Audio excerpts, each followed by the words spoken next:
Welcome to a special New Year's edition of the Q&A show with Doc. Doc is right, whatever you want to call the damn thing. Obviously, I've got Doc here with us. We are recording this before New Year's Day, obviously, but there is an enormous party. I will do the best that I can to mitigate dogs barking and maybe motorcycles pulling by my house. But there's only so much I can do. But we are going to have fun, Doc. We got lots of questions for the Patrons. And I actually have a load of questions that we weren't able to get to in the debates on Comics Aficionados that are kind of left over. We're going to get those too. Oh, hell yes. Those are always fun. Yeah, so should have a good one today. I hope everyone is having a fabulous new year. And I couldn't imagine a better way to work off a hangover than listening to Doc. I know, my sweet, sultry voice of an angel. Absolutely. Or one that smokes a pack a day and spent far too many years as too many Camel filters. Yeah, borderline alcoholic. So, so you got big plans for New Year's Eve? You know what? No, this year I think we're gonna keep it quiet. I think the girlfriend and I are just gonna hang out and probably just watch the ball drop at home. And are you going to watch a movie? Because, I think The Mummy is now considered a New Year's Eve movie. Oh, really? The Mummy? Which one? Yeah, the one with Brendan Fraser? Tom Cruise. Oh, God, that movie. Because the one with Brendan Fraser is actually a Christmas movie, I'm told. Oh, okay. That's a Christmas movie? Yeah, you know what? Fuck Everything's a Christmas movie now. Although, in fairness, I always used to consider the original Star Wars movies Christmas movies because like TBS or one of those channels always used to play a marathon of them on Christmas. I never understood why, but so they got in ratings. Probably better than most things. Now, we won't be doing much. My oldest son, who's 8, will be next door with his grandparents, and when the ball drops, when it hits midnight here, he'll be outside with sparklers and screaming, and everyone revs up their motorcycles and tries to make as much noise as possible to ward off evil spirits. Apparently that's what happens on New Year's Eve here. I will be in here. I will walk out when that happens. Tell my son Happy New Year. Tell my father-in-law Happy New Year, and a couple of my brother-in-laws. Stay around for about 20 minutes, and I will come back in here and start editing video again. All right. Well, because I'm a very boring person. I might have a couple of beers. I'm not sure. So it'll be drunk editing. All right. No. I don't think a couple beers would get me drunk yet. I don't know. Maybe I had 3 beers here. Maybe 2 would put me over the line. Yeah. I'm pretty weak. I'm out of practice. Let's put it that way. I'm a pretty boring individual. Well, it happens to all of us with age. I prefer my boring family life. I like being a family man and all that stuff. But we do have questions to get to, Doc. And I hope everyone's having a good time. And hopefully this will help you out with your troubles on New Year's Day. Sheldon Driska, a.k.a. DC Manga Translator Lad, wants to know, hey, Wes and Doc, if you could create a crossover event between any 2 comic book universes, which universes would you choose? And what would be the main storyline or conflict? I'd probably do another, Wildstorm universe and Marvel crossover. There was almost sort of kind of one whenever they did the World War III event during Heroes Reborn. And I felt like it was kind of testing the waters for a Marvel acquisition of Wildstorm, but never really happened. And I felt like it was a little weak in that regard. But I'd really like to see, the Authority and Wildcats going up against the X-Men and the Avengers in a crossover event. I think it'd be fun, and I feel like those 2 universes have enough similarities and enough differences that it would be unique. And I think we've seen enough Marvel versus DC, or even Top Cow Marvel, and we've seen basically since New 52 Wildstorm DC. So, and the Authority is so massively overpowered, Doc, they would lay waste to the Avengers. Maybe. I mean, they did. As long as they don't have Scarlet Witch. They did fight a variation of the Avengers during Mark Millar's run where there was an Iron Man, there was a Captain America, there was a Giant Man, and Apollo did fly through Giant Man's head while he was drunk. So, yeah, I feel like that they could do that. Me personally, I'm when it comes to these crossovers with like universes, I'm not looking for like the most intricate, detailed story. I'm not looking for something that's like an amazing exploration about the humanity of all of this stuff. I'm just kind of looking for popcorn fun. My favorite comic universe, when done right, is Valiant. I really like X-O Manowar. I like Bloodshot. I really like Ninjak. I guess they went back to that. I do like a lot of the characters in those universes. I think Harbinger's a cool team. Obviously, their version of X-Men or whatever. So I would definitely have to go with the Valiant characters. And I would kind of do what DC should be doing now. They've got this Justice League versus Godzilla versus Kong. And I would do like, Valiant versus the Monsterverse or whatever and get Godzilla and Kong there. Except I would have a whole lot of fun with it. And there wouldn't be some stupid plot line with the Legion of Doom or whatever. It would be Bloodshot trying to take down an enormous ape and X-O Manowar going toe-to-toe with an enormous nuclear fire breath powered like fucking dinosaur or whatever. And I would just have a whole lot of fun. And, obviously the Valiant universe would win in the end and expel them back to their part of the universe. But I would just do complete fan service, and that would be the crux of it. And I would just get a badass artist on it and just have a whole lot of fun. I would want like a Tomas Giorello, who did so much really good stuff in the Valiant days. He's got I think a Kickstarter with Matt Kent, obviously, who also wrote for Valiant. But I would want like Robert Venditti on it, because he did the best Valiant crossover comic book stories, in my opinion. I think it would just be a whole lot of fun. That's what I'm looking for stuff like for stuff like that. I want a whole lot of fun, and everybody would want to go for the DC versus Marvel thing. But we certainly have seen that a lot. Well, if you're going to go Valiant, why don't you just go back further? Go reread Deathmate from back in the 90s that had Valiant versus all of the original Image characters whenever they were still all one company and before they broke up into studios. Well, yeah, I mean, that's some cool stuff too, but I want to see him fighting an enormous gorilla. I mean, okay. I mean, I can get behind that. I mean, I really can. It'd be a little weird, but yeah, I think I could get behind that. See, the problem I always found with Kong is when he's that big, he can't swing from any trees because there's no trees that are big enough for him to swing from.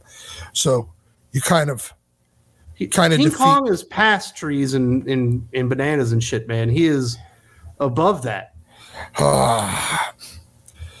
But he's still a giant monkey. What if like his damsels in distress could be Faith? Wouldn't that be funny? He's like holding this big body positive character on the top of the Empire State Building. Hey, more cushion for the pushing, brother. More cushion for the pushing.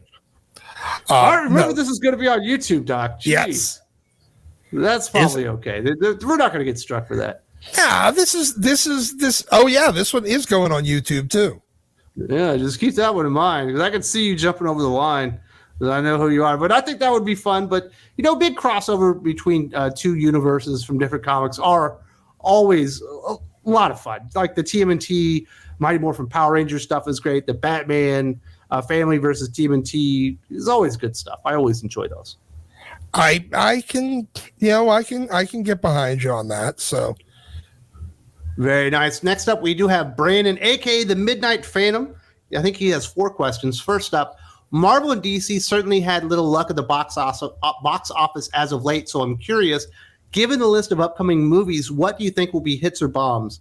And he gives a list of the movies, and we'll go through them. I think they're in chronological order, starting with Madam Web, ending with Avengers: Secret Wars, and we will give our verdict whether we think it's going to be a bomb or a hit. Sound good? Sounds like a plan. Madam Web, obviously part of the Sony pseudo Spider-Verse. Bomb. Enormous just bomb. Absolute massive bomb. There's no appeal there. Now, the other movie that they were working on that they canceled with Silver Sable. No, they were working on that one with the Luchador Spider-Man character. Oh, Tarantula. Yeah, and it was that rapper that was going to be Bad Bunny. Oh, wow, that That sounds terrible. Well, it's not going to happen. That would have had a better chance than Madam Web because at least you had Bad Bunny fans. But yeah, that one's already dead. Deadpool 3, I think, will be a surprise hit. I think it'll do very well. I think it will too. Regardless of its connections to the MCU, as long as it maintains what made people like the first Deadpool movie and tolerate the second Deadpool movie, it has a chance for redemption. I feel like it might not do quite as well as Deadpool 2, but I think it's going to still do quite well. Especially, I think it's going to do better because you got the Hugh Jackman Wolverine in the original Wolverine gear, which we'd never seen. It was only alluded to in the Wolverine movie where he went to Japan, and then also seeing Cyclops like in the original like cartoon gear and stuff. I imagine those are just a few of the cameos. I think we're also going to get Old Lady Nachos. Jennifer Garner is Elektra in that movie as well. So I think there's going to be a ton of fan service, kind of like with what happened with Spider-Man: No Way Home. I think that the fan service might save it. However, I'm still of the opinion that generally speaking, a movie being good or bad, it doesn't have an effect on that movie's performance. It has an effect on the next movie's performance. And now there might be enough time and enough fan service to overcome that in Deadpool 3 from Deadpool 2, but I feel like a lot of people were disappointed in Deadpool 2. I did not like that movie almost at all. And as a result, you're going to end up with the kind of the punishment to the studios comes to the next movie, not the movie that disappointed people. The same way that I think Indiana Jones 5 mostly suffered because of how much people hated Indiana Jones 4. And that was like 8 years later, though, Doc. It doesn't matter. That's not support your argument. You're saying Deadpool's going to bomb after the Marvels. I feel like I think that sometimes time can heal wounds, but I think in this case it's going to be more of fan service that are going to heal those wounds. I agree. I think that one will probably do well. Venom 3. No. I kind of like the first Venom movie. It's not really a Venom movie, but if you just think of it as like a weird horror, like superhero thing that's not Venom, like it worked pretty good, but I didn't like Venom 2 either. No, I feel like Venom 2 or Venom 3 is going to suffer from the same thing that a lot of other movies suffer, that the Marvels suffered from, and that Indy 5 suffered from. It's people didn't like the last movie, but it was financially successful. And unless they make a major course correction and kind of a mea culpa for what came before, if they keep going down the same road, the punishment from the buying public is going to be taken out on Venom 3 for the sins of Venom 2.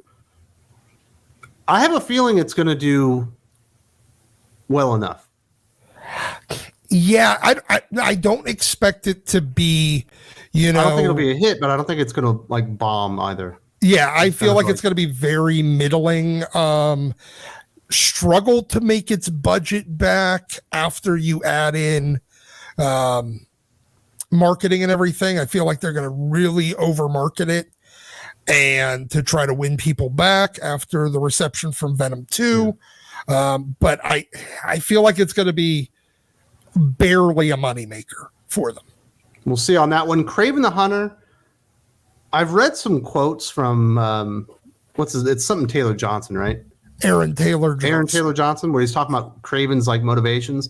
It's not a Kraven story. That's not even the Kraven character. And Kraven the Hunter without Spider-Man doesn't feel like it should make money or can.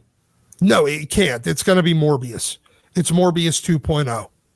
And that movie was awful. Yes, and it also performed awfully. Yeah, so I think this will bomb. Probably not as bad as Madam Web, but close. Yeah. I don't think that the pseudo Spider-Verse films have a future. And I feel like Amy Pascal is eventually going to get run out of, her partnership agreement with Sony, if she keeps forcing these Spider-Man movies into production. Yeah, so I don't feel good about that one. Captain America Brave New World, I have a feeling the MCU is in for a rude awakening. The way that they portrayed Falcon Cap in that Falcon and the Winter Soldier show was awful. It was a terrible debut. Hopefully a lot of people didn't see that one, but I don't think Falcon Cap has ever really worked in comic books. And I usually think that's a good barometer for success in the movies. And I don't think this will probably even come close to the first Captain America movie, let alone, Winter Soldier or Civil War, which did much better. Yeah, I feel like this movie's got bomb written all over it. Now, granted, didn't this movie get bumped back to 2025? Yeah, we're into 2025 now. The only MCU movie coming out in 2024 is Venom. Deadpool, you mean? Yes, Deadpool. Sorry. Okay. All right. So I feel like this movie has bomb written all over it because they're not course correcting from, they're suffering from Marvel Comics itis right now, which is, we have a plan and we're going to do it, profit be damned. And because they want to prove themselves right, because the alternative is accepting that they made a major miscalculation in their direction and actually have to adjust for it. So they're going to be stubborn and they're going to stick with a bad plan that was a bad plan the minute it was announced. And that was the thing, it was one of a few things that turned people off for the MCU going forward at the end of Endgame, between the girl power moment and giving Sam the shield instead of Bucky. Those were big things that the audience flatly rejected.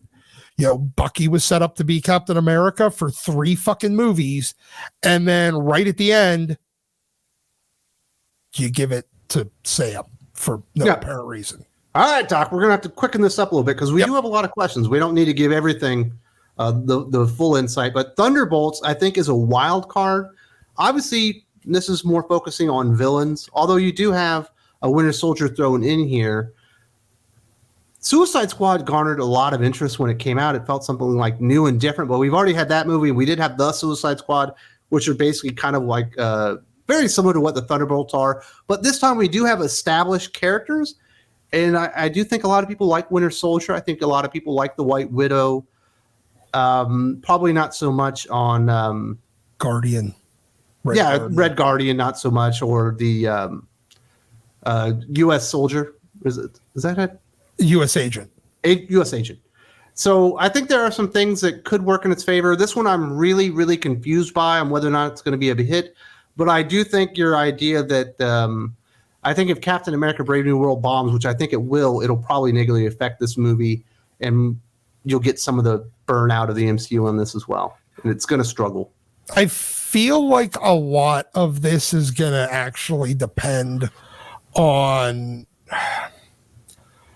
how much people want to see more Bucky when he's not moving into the obviously foreshadowed from literally the first movie Captain America role.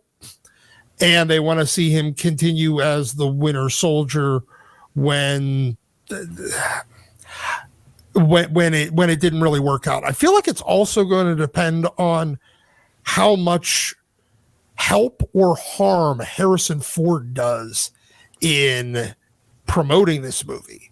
If he takes his usual I'm an old man, fuck it, I don't give a shit anymore approach to interviews and stuff like this, about being, Red Hulk, it may actually hurt the movie significantly. So you're going with hit or bomb? I'm going with slight disappointment.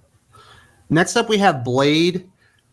No, they got Mahershala Ali, and they got a good actor for the role, although he's getting pretty up there in age. They've had to change out all the writers and directors and everything with it. You know, Blade was a pretty damn cool character. The first two movies were awesome. If they can get anywhere close to that kind of storytelling, I think people will forget that it's an MCU movie, hopefully, and kind of go in for it more like being a superhero like horror thing. And I think it has a good chance to be to do very well. I'm a little torn. I mean, Blade was introduced, off screen in the Eternals. And it depends on how much they try to tie it into the Eternals, because they're apparently. Let's assume they don't do anything to tie it into the Eternals. Okay, if they don't tie it in, I feel like it's going to do okay. But the longer and the more public that the behind the scenes and production, I guess, problems come out there. And make it into the public sphere, the more it's going to have an effect on box office. They're turning into DC EU territory with how much there's more drama behind the scenes than there is actually in the films that are being produced, and they end up with very paint by numbers films. So you hit or bomb? I'm actually going to go with bomb on this one. All right. Also, Fantastic Four. It sounds like they've got most of the casting hashed out. Got a couple of villains to work with. Got a new writer in there. They've got the director. I think people are ready for a Fantastic Four movie that's good and are going to be hopeful that this is good. And I think it'll be a decent-sized hit. I feel like it's going to be a slight hit. I think it depends on the casting. If they go with the Pedro Pascal, as Reed Richards, and we have to assume that they are, and they go with the rumor of the story being centrally about Sue Storm, it's going to bomb. Sorry, that has no future in it, and everybody you will get zero, evangelism from the MCU, the Marvel Comics fans out there that pushed the first three phases of the MCU into success. So you're saying it's going to bomb, huh? Just based on the information we have? Yes. We have two more movies left. We got Avengers Kang Dynasty. Obviously, that movie doesn't exist anymore. They're just calling it Avengers 5. My assumption is that it's going to be a Doctor Doom movie. I can't see an Avengers movie bombing, but basically what happens after Deadpool 3 will probably decide whether or not there's any momentum going into this. It's just hard for me to see an MCU movie bombing. I think, or an Avengers movie bombing. Maybe it won't be a hit like obviously the last two Avengers movies, or maybe even the first one where they went over $1 billion. But I can't see this going under like 800 million. I think it depends on who the Avengers are by the time we get there. I feel like this one's way too nebulous at this point to even predict. Right now, based on the staff that they have and the cast that's available to them, if it's Falcon, Cap, Shang-Chi, yes, it's Shuri got bomb. Is Black Panther. Yes, it has bomb written all over it because it's a team that nobody gives a shit about. And Captain Marvel as the team leader and War Machine instead of we didn't even cover Armor Wars. Yeah, and they turned that from a show into a movie, and now that's basically gone. So if it's the leftover Avengers, no one is going to pay to see that. Sorry. And then the final one obviously is Avengers Secret Wars, which everyone assumes, and they're not denying it at any point. I think it's kind of like an open secret at this point. That's going to be the reboot where we get Iron Man, Captain America, and some of the heroes that we've lost along the way. Your Black Widows finally coming back and doing a new version of the MCU. I imagine it's a hit, but it's like when you're talking that far out, you just got to see what's happening and you don't have enough information. But my assumption, based on what the other Avengers movies have done, is that it will still be a hit. Yeah, I feel like that one has a better chance of being a hit than Avengers 5. I feel like Avengers 5 is going to suffer from Avengers 2. kind of, Age of Ultron, where everybody knows that successful. Everybody knows that it's a filler movie, and right now it has no cast that anybody cares to see, whereas Avengers Secret War still has the chance. It's likely to introduce a cast that people might want to see, and people are going to be more willing to give that a shot. So those are our prognostications for the upcoming movies. He didn't mention like Superman Legacy either, so it's just kind of Marvel characters there. The second question from Brandon: Tom King's Batman run made me leave DC Comics completely before coming back for Dawn. His Wonder Woman run has a great premise, but his execution and writing is his usual unreadable style. Do you think someone like Tom would be better in Hollywood, where he can pitch ideas and someone else fleshes it out? I would prefer Tom to be in Hollywood or anywhere else but DC Comics. I would prefer him to be a barista, but since that's not going to happen, the only thing that he should be writing is, somebody's name on a Starbucks cup. That being said, if it's our choice between keep him in comics or ship him off to Hollywood, Hollywood or fucking bust. I'll have the signs printed up that he can walk down Hollywood Boulevard holding. I'll pay to have them printed myself. Brandon does make a good point. Tom King a lot of times does have good concepts, and ultimately it blows up in his face because of his own poor execution. If Tom King had a strong editor, which he sort of did at the beginning of his DC run under Batman before he got him fired, which you would imagine he would have a lot more editorial oversight in Hollywood. It certainly would help him with the execution of his stories, someone to sit there and go, no, you actually can't do that. I know it means something to you personally, but to the audience, it's actually going to be a big turnoff. Let's find another way to get where you want to go that isn't going to upset people. And I think that would help him out greatly. Will he be getting that in the DCU since James Gunn is an enormous fan? I'm not really sure. But I think he would be more successful with creative oversight, a lot more creative oversight, which he's not going to get at DC Comics because they do not have strong editorial. They basically gutted their editorial staff. It seems like Tom King just does what he wants to do without anyone looking over there to make sure the story is done well. So I do think he would be more successful in Hollywood because he does have good concepts. I've never even really been a big fan of Tom King's concepts, but the argument you made is very valid. He's not going to be a producer. He's not going to be a director level, and all those people are way, way, way more important to the finished product and the execution of the story than the writer or even the plotter of the script. So yeah, that I feel like there's a better chance of success for his ideas over there.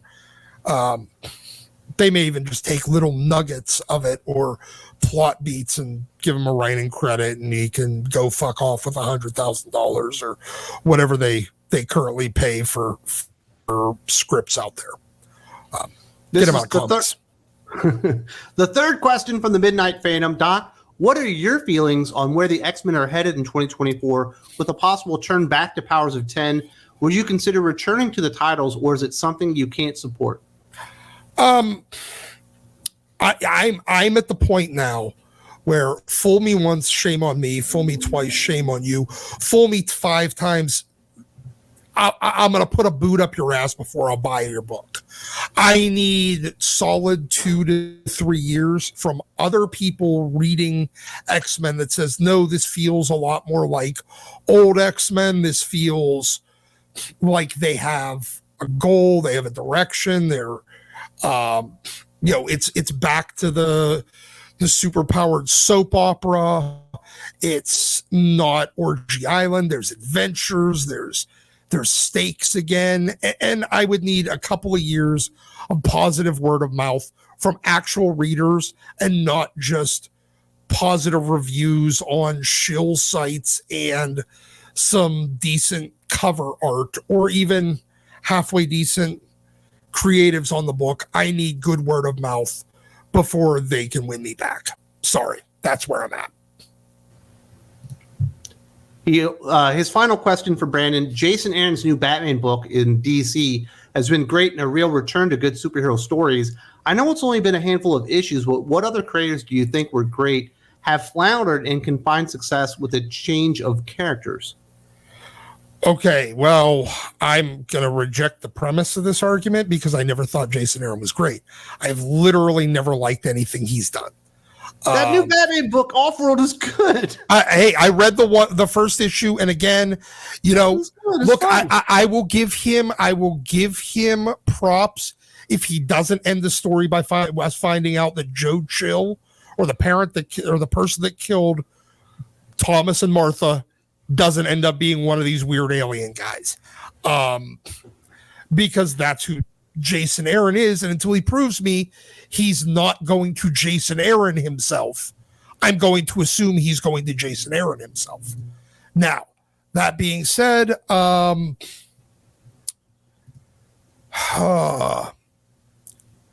creators that I think are really needed a change of venue to recapture what they had lost. Ed Brubaker, I think. Ed Brubaker's still great. No, but there was a period there about 10 years ago where he was kind of a little bit falling off. His X-Men books, when he went over to the X office, he did not fit that office at all. Well, and it's not really street level. Exactly. And he needed a change of scenery to recapture where he had been before. Same thing happened with Mark Waid when he went back to DC Comics. Yes. It just wasn't a fit for Marvel characters. Yes. Other than Captain America. Exactly. But fuck Mark Waid anyway. So, you're correct.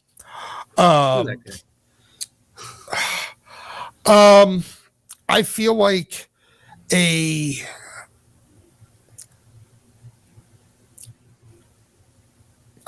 change of venue actually might be good for someone like Dan Slott.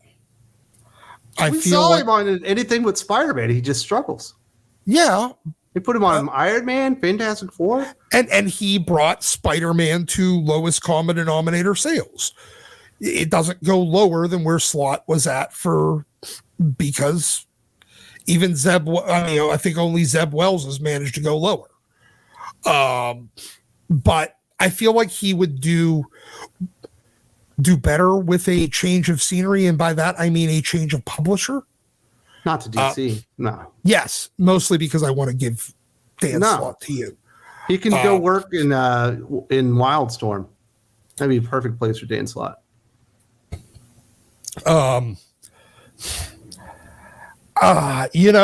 Okay, here's one who everyone else seems to have I don't have a great opinion of Matthew Rosenberg, but I feel like he has better to offer than I feel like he's had a few glimmers of hope.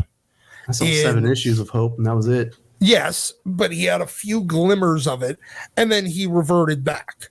I feel like maybe if you gave him something a little bit more to sink his teeth into somewhere, maybe he would. They moved him to DC Comics and gave him the Joker, and he just face planted. Yes, he shit the bed on it, and that's not a good place for him either. I don't know where is the appropriate place for him, but I feel like maybe he has a chance at coming back to some of the little glimmers of hope that I saw in him before. How about this one, Doc? Chip Zdarsky. Chip's working on Batman. Yes, and doing poorly. This is one that I would say, and this is someone that I rag on a lot.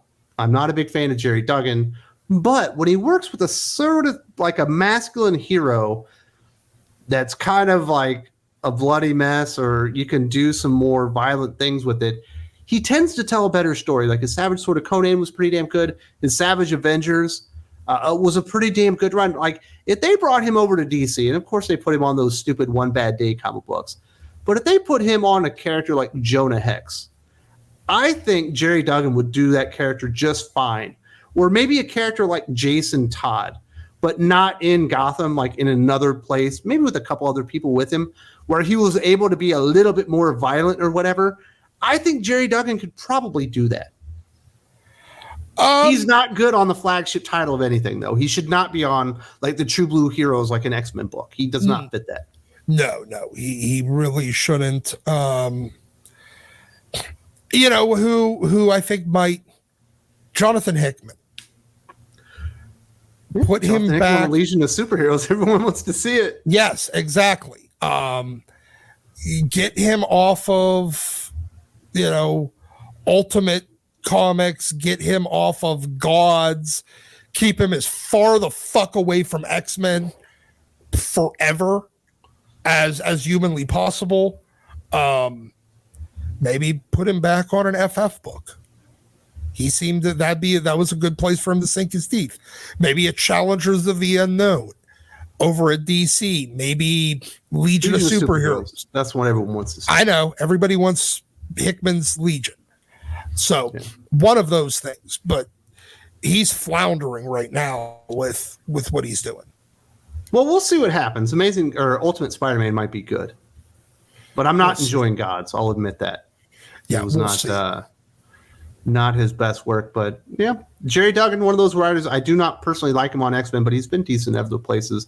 These are the final words from Brandon. Thinking Critical has really shown me good comic recommendations. I'm buying, reading, and most importantly, enjoying more books than I have in the past. Keep up the great work. Awesome. Great to hear. That means a lot.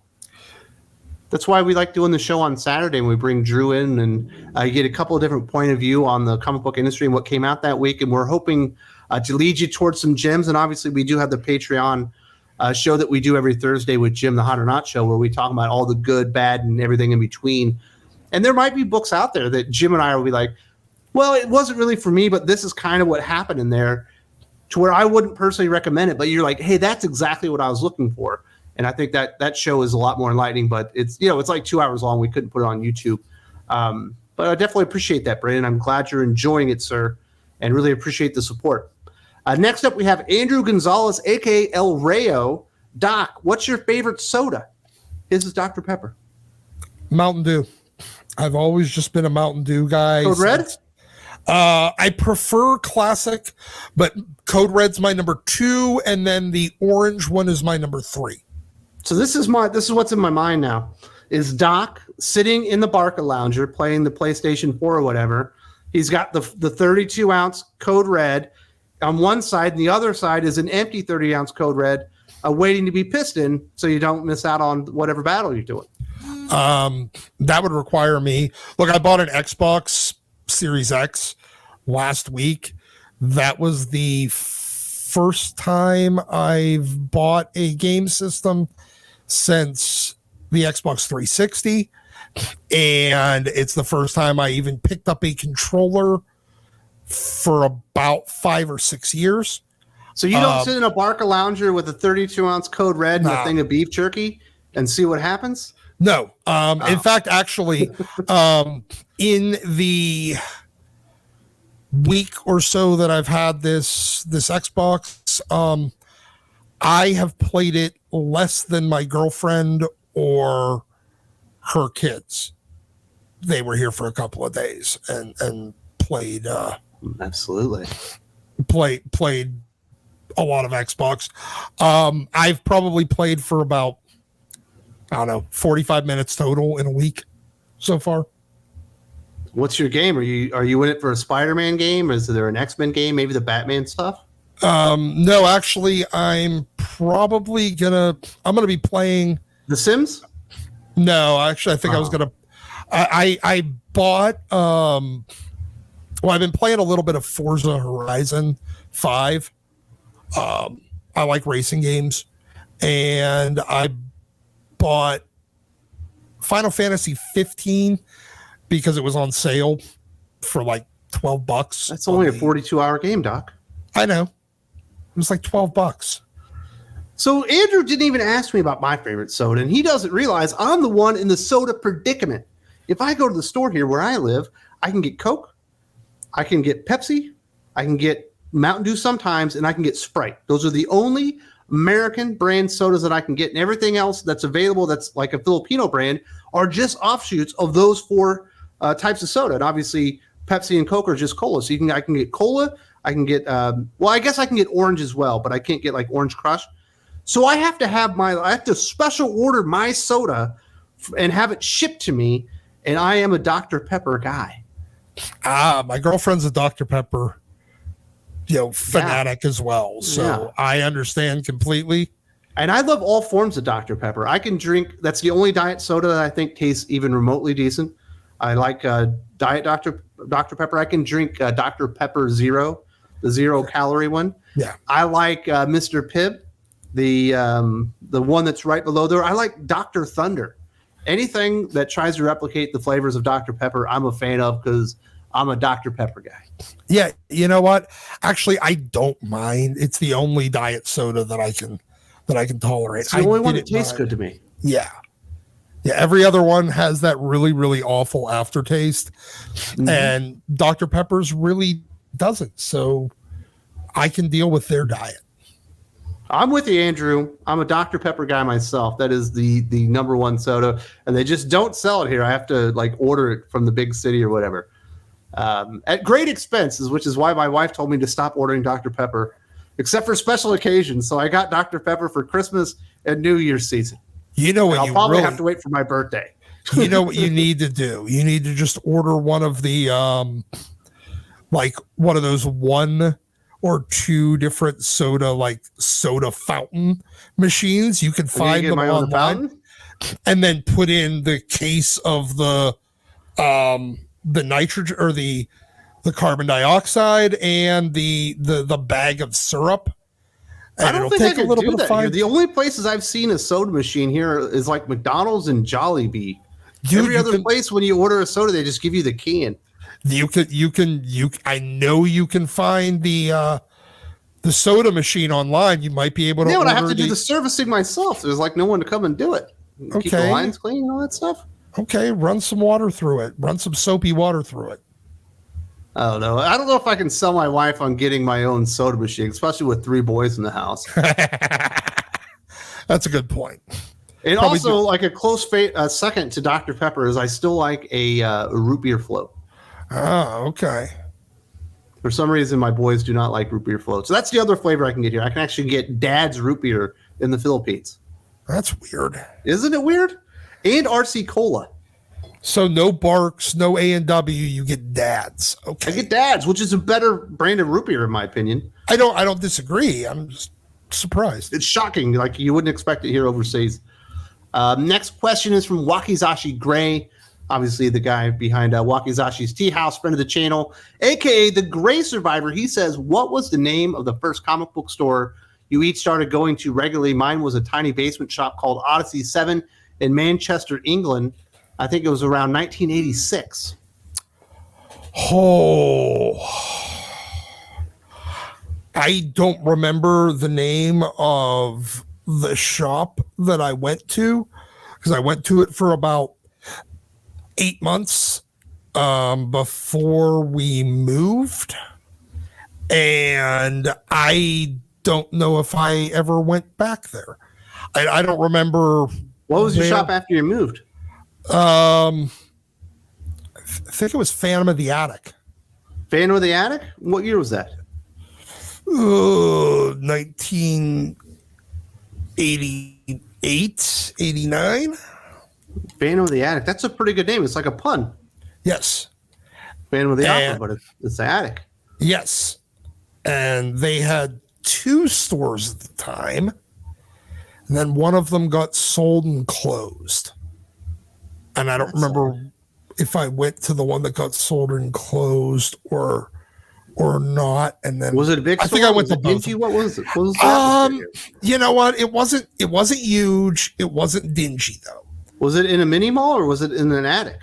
No. Well, actually, one of the stores was on the second floor of a building that also has a nail salon, a jewelry store, like a mini mall. It's like a mini mall, but it was a 2-story mini mall. They have the one building still has a travel agency in there, so it's definitely a CIA front.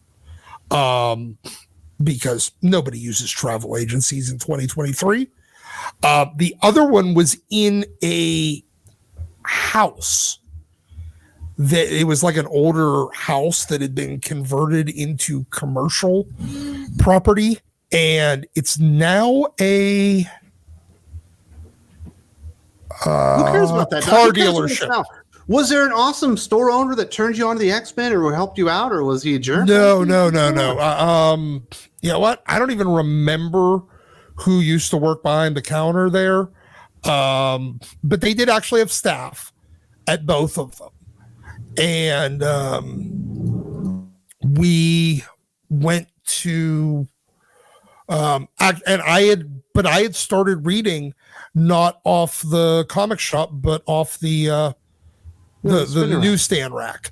And I didn't start going to the comic shop.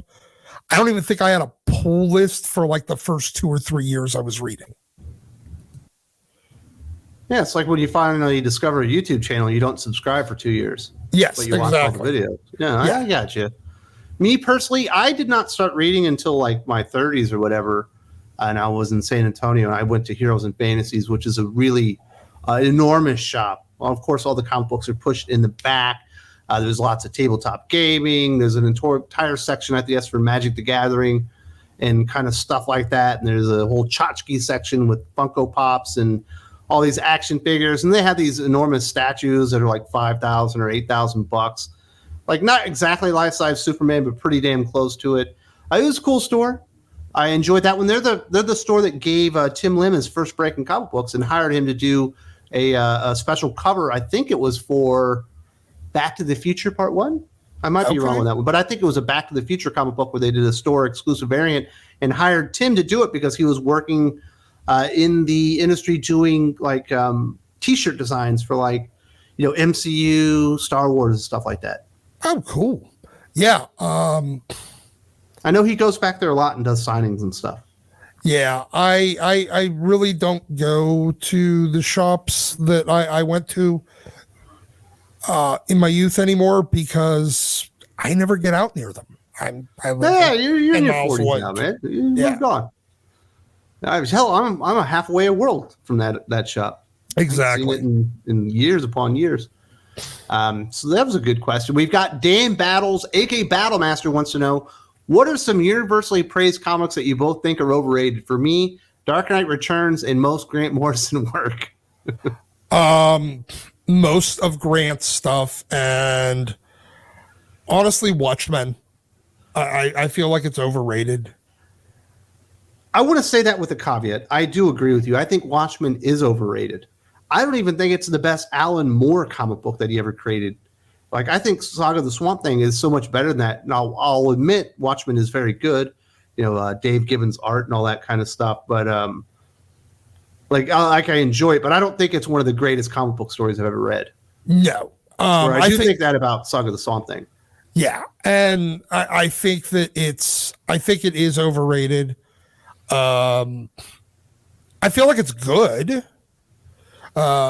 It's self-contained and everything, which I guess makes it very, very sellable on the, trade paperback and collected editions market. But I don't think it does anything that really makes superheroes not more like morally superior. It brings them down to our level. That was the big hook. It really does, and it kind of, and I feel like it's done more damage to the superhero comics industry than any other piece of literature. That being said, I mean, it is still a fun read, but there's a lot of times there's some really good moments, and I love Rorschach. And there's a lot of it that is a fucking slog to work through. Yeah, especially when you get into, do not like that. The prose sections in there where you got to read a fucking newspaper. No, sorry, pass. Another one for me, like I think like the Black Mirror by Scott Snyder when he was doing Detective Comics. It's like his first break when it was still Dick Grayson as Batman.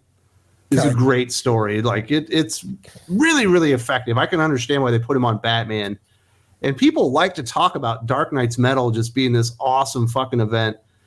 And for me, it's just not. I think the tie-ins were way better, like the Red Death and I can't remember the name of the Dawnbreaker was the Flash one.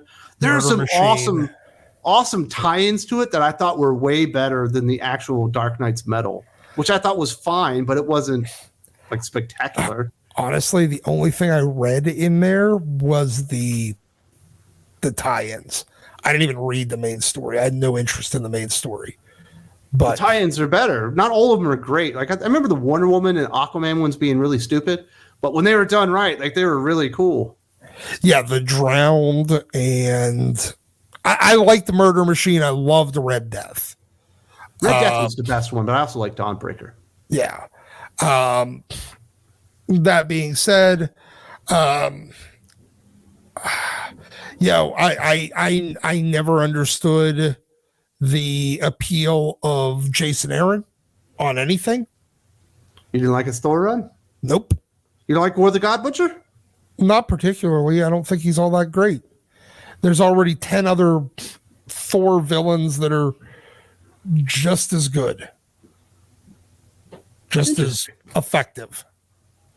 Everyone loves that story. I know. I didn't. Yeah. I just had one in my mind and I forgot about it that I was about to mention. And then but I'm so old now, it's hard for me to remember stuff. I also didn't think that the Three Jokers was all that great. I'm with you. But I don't think people universally praise that other than the art, which I do think is great. Yeah, I mean, it's fine, but... Oh, the one I was going to mention. I like Kingdom Come a lot, and I think that one's rightfully considered a fantastic comic book and something that people should read. But a lot of people like to act like Birthright by Mark Waid is like this amazing like Superman origin story. It fucking sucks compared to a lot of other origin stories out there with Superman. He's got some amazing stuff, especially when you're thinking about some of the creators, like even like more modern stuff like John Byrne's Man of Steel just blows Birthright out of the fucking water. And people act like that's the definitive Superman origin. No, it's not. And it's like, it's not bad, but it's nothing like that should be on your must-read list, even if you're a Superman fan. It's just all right.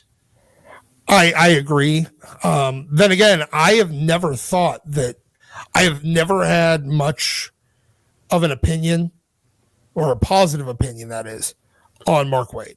I have literally, this is going back 25, 30 years.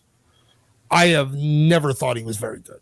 Another one from a writer I do like. I don't like everything Hickman does, but there are things that I really do enjoy. I think when he nails it, he generally speaking nails it just like the way I like it.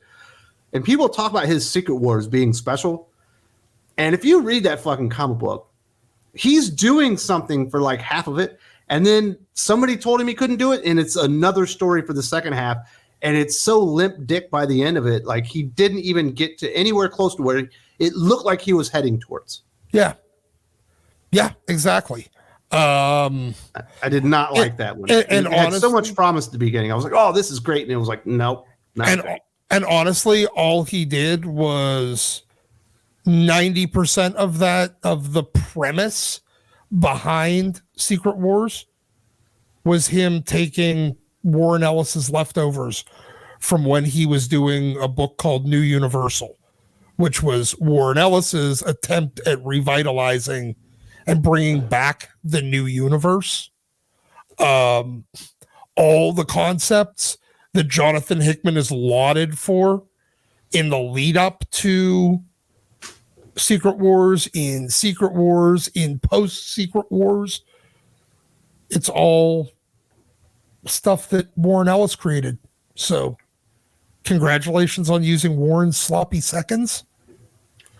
You got any more creators that you want to put in there that people, or stories that people say are amazing that you think are overrated?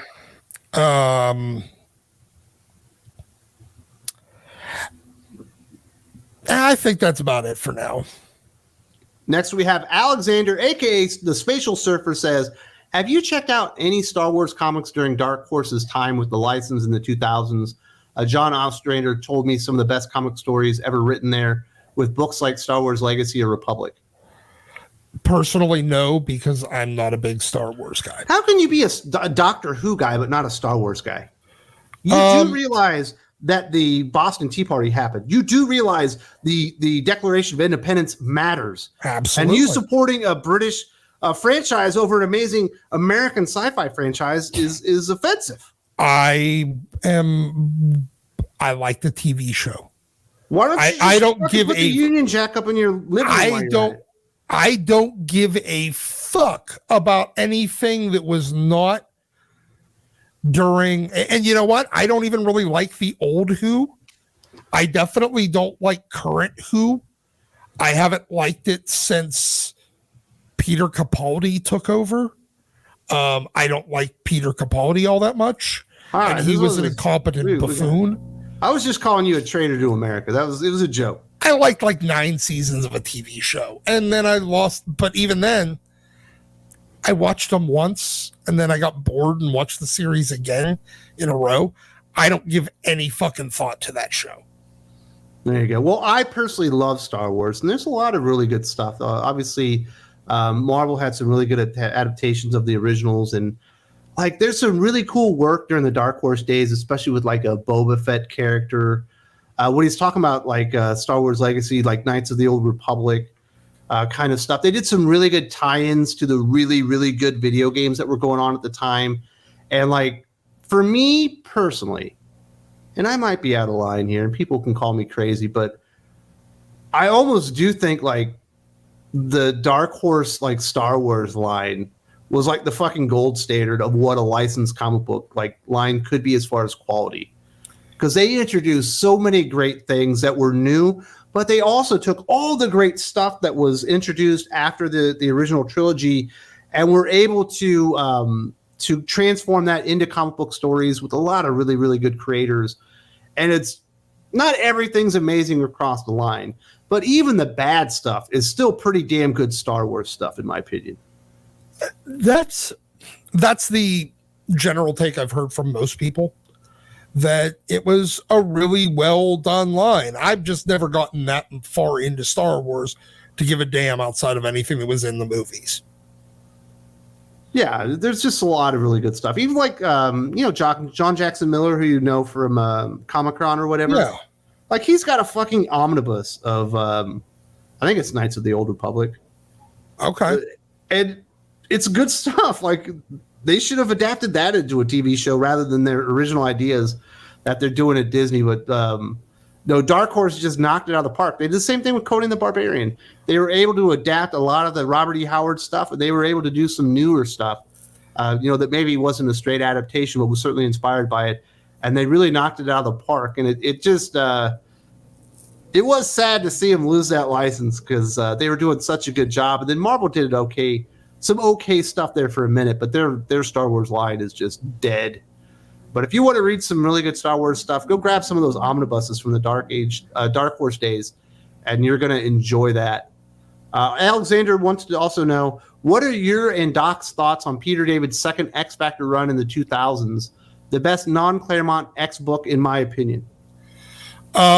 Yes, I liked it up until about issue 200, around the time Larry Stroman was on there. I'm not a huge fan of Larry Stroman's art. I like it enough, but he doesn't really do it for me.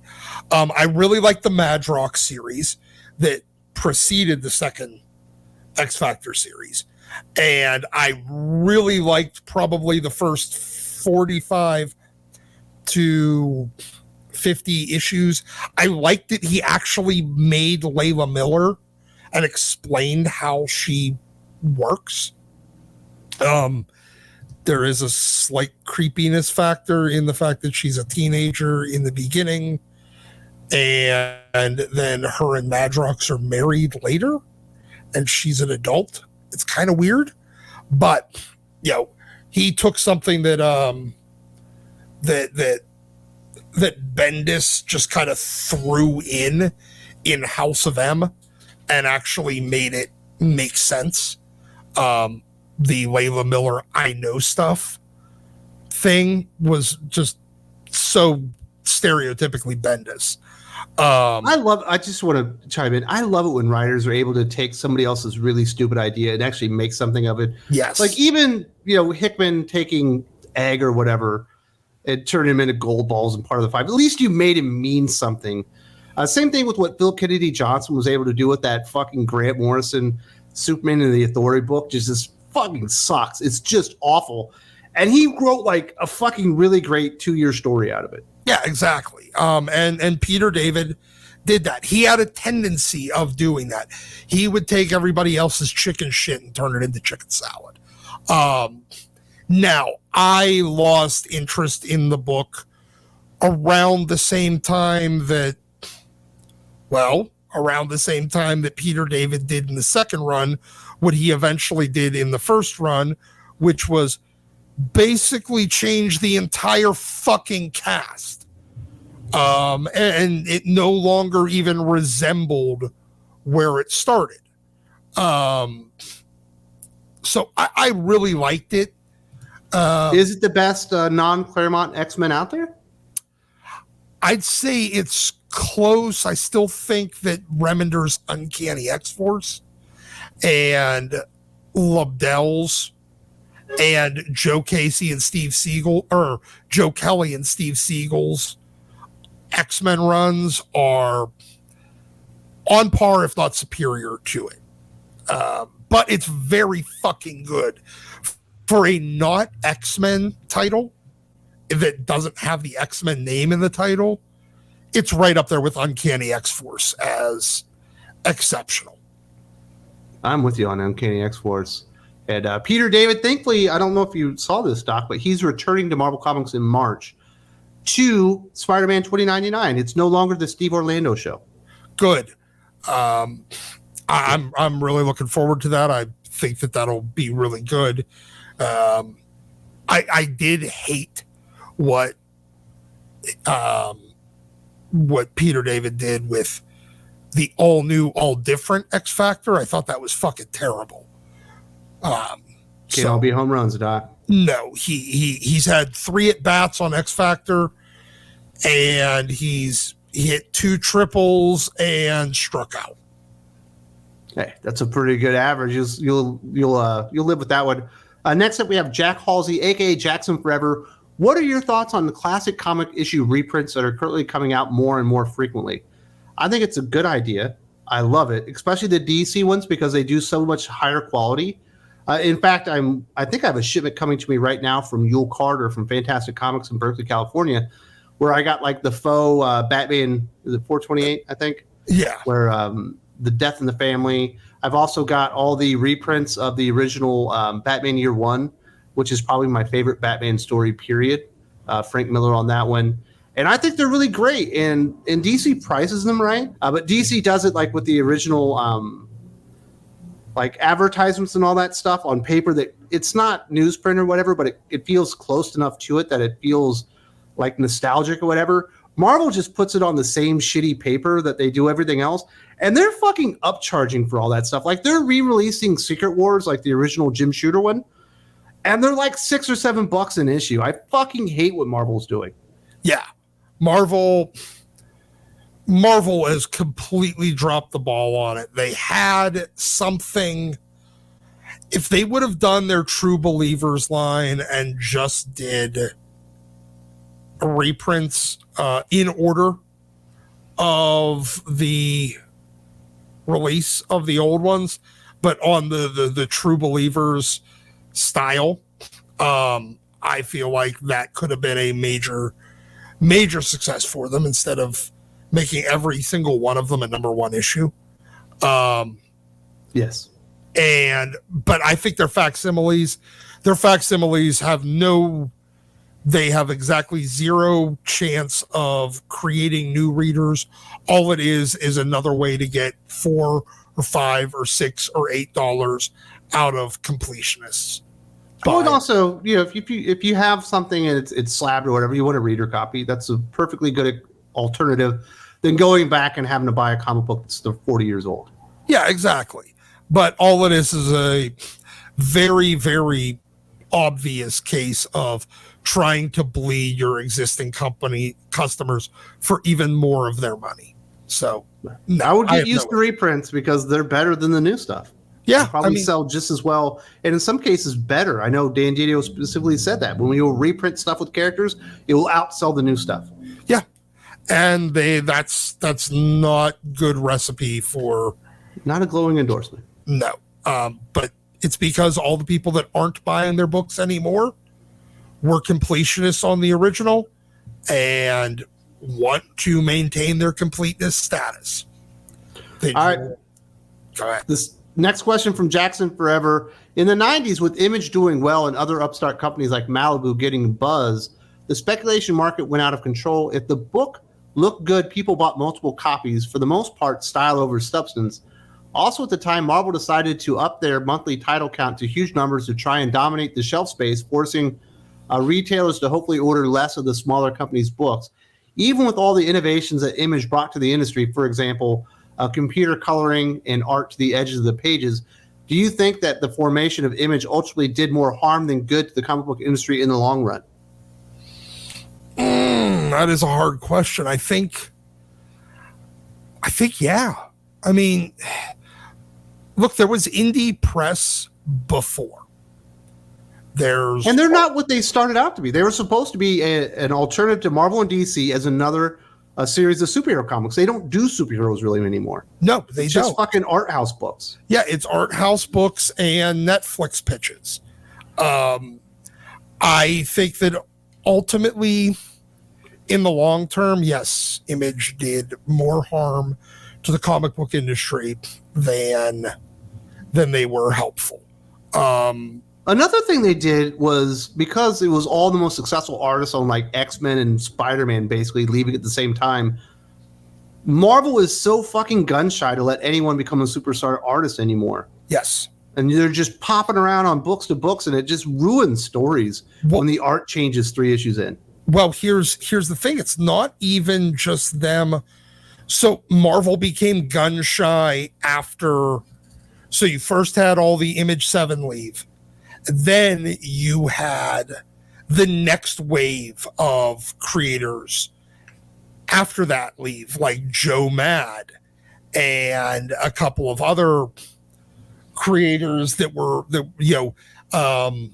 Humberto Ramos left DC to go over and work there. A lot of the up and coming writer or artists went and would rather study under and be like an understudy of Jim Lee or Rob Liefeld or whomever, or Mark Silvestri over at one of the Image studios than they would at Marvel. And those that did come to Marvel, they left. So that really did make them gun shy. So what did they do? They pivoted and they decided that they would build superstar writers. And you did that for a while with, Bendis, Mark Miller, Warren Ellis, Jeff Johns, and some others, Ed Brubaker. Then they left and they pulled the rug. Grant Morrison. They pulled the rug out from under. So now Marvel, and to some extent DC, but more Marvel, was so gun shy about creating. They were already gun shy about creating superstar artists because they got burned twice by it.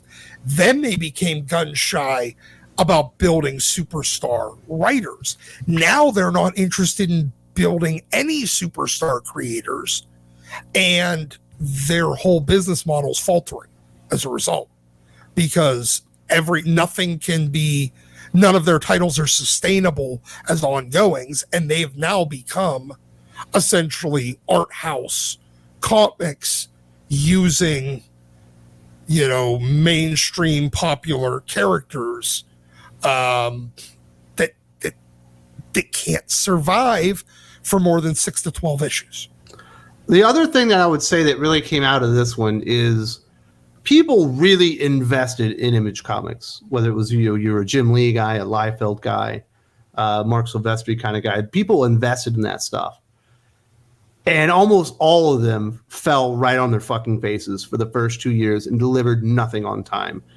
And it is so hard to get people invested and think there could be a competitor, Marvel and DC. And every time, like, you get a Ghost Machine or whatever comes out where you got all these good creators like, yeah, I've seen this before. There's no way they're going to make this happen. Yeah, exactly. In addition, I mean, it put at least a few hundred comic retailers out of business, because this is before final order cutoff was a thing. So you'd have stores that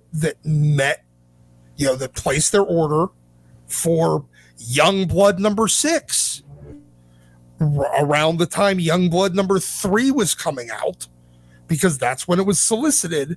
The only problem is it didn't come out for 2 years. There was a long fucking gap. There were people that ordered Wetworks 3 years before it hit print, like before it even hit the stands. Well, by the buzz time, wasn't there anymore. The buzz wasn't there, but the problem is they were stuck with what their order was 2 years ago, 3 years ago. And by the time that it hit the shelves, it sat there and started to rot. And now all of a sudden they're basically having to drive down orders on everything else in order to compensate for it. It really gave the indie and third way fans, it gave them all bad taste in their mouth that is never left to this day. And for the retailers, I don't think will ever leave. This is the next question from Jack Halsey. Doc, do you have a top 5 list of your all-time drummers, and is there one that influenced your playing the most? Because you are the drummer boy, Doc. Top 5. The guy from Dave Matthews Band. Who's actually, he's a Carter Beauford, really, really good drummer. Jason Bonham, more than his dad, John. I think Jason he has a larger body of work, and he's able to, he's able to mimic his dad's style, plus play a lot of other stuff. I mean, you can't have a list without Neil Peart on it.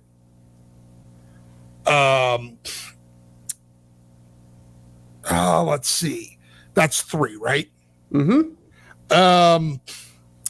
You know what? Surprisingly, Phil Collins. Mostly because of his... In the Air of the Night. Everybody knows that drum beat. Well, not only that, but his overall, between his solo work and Genesis, he's a really talented drummer, and he can play a bunch of other instruments, and he can drum while he's also singing. But probably my number one drummer. Cousin Joey, isn't that him from Full House? No, I thought he played guitar. No, he's got the one where he's drumming and singing just like Phil Collins. I could go with Animal from the Muppets. Red Hot Chili Peppers. No, Animal from the Muppets. But no, I'm going to go with Danny Carey from Tool. Mostly because... Where's Counting Crows, man? The best rock and roll band of all time. Danny Carey is insane. The dude can keep 4 different time signatures at the same time with each appendage. He could be playing, 3/4 with his right hand, 7/4 with his left hand, 4/4 with his, or 6/8 with his right foot, and like 11/3 on his fucking left foot, all at the same time. I have no idea how he's able to operate his, 4 fucking appendages in completely different time signatures simultaneously. Dude is He's got a better brain than you. He does. So your biggest influence? It's got to be Phil Collins. I actually probably Phil. Yeah. I mean, because Doc says he's rock and roll, but you know he's elevator music.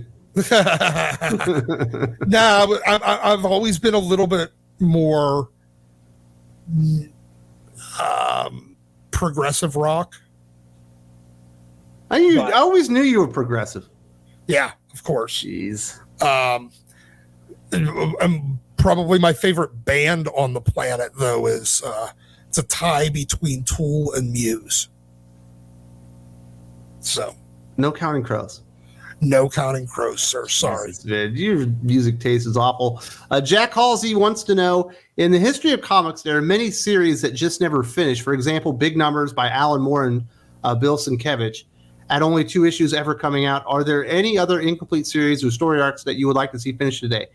This is there's only 2 that are the right answer for this one. It's Grant Morrison on The Authority and Grant Morrison on Wildcats. He would have completely redefined what those teams were, and he totally dropped the ball.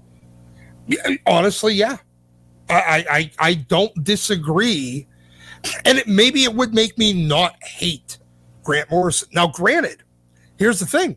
We actually did, like 2 years later, get all of Grant's. Well, we got a continuation of Grant's Authority. They re-released issues 1 and 2. And then Christos Gage, because he's everybody's fucking relief hitter, came in and did, or no, it was Keith Giffen. Keith Giffen came in and did Authority, The Lost Year, and he did issues 3 through 12. Now, well, there you go. You already got it, Doc. What are you complaining about still? He used Grant's probably got his kind notes. of his notes and then just kind of filled it in. But why do you still have a grudge for a comic book that's finished? Because it wasn't finished. It took 3 years.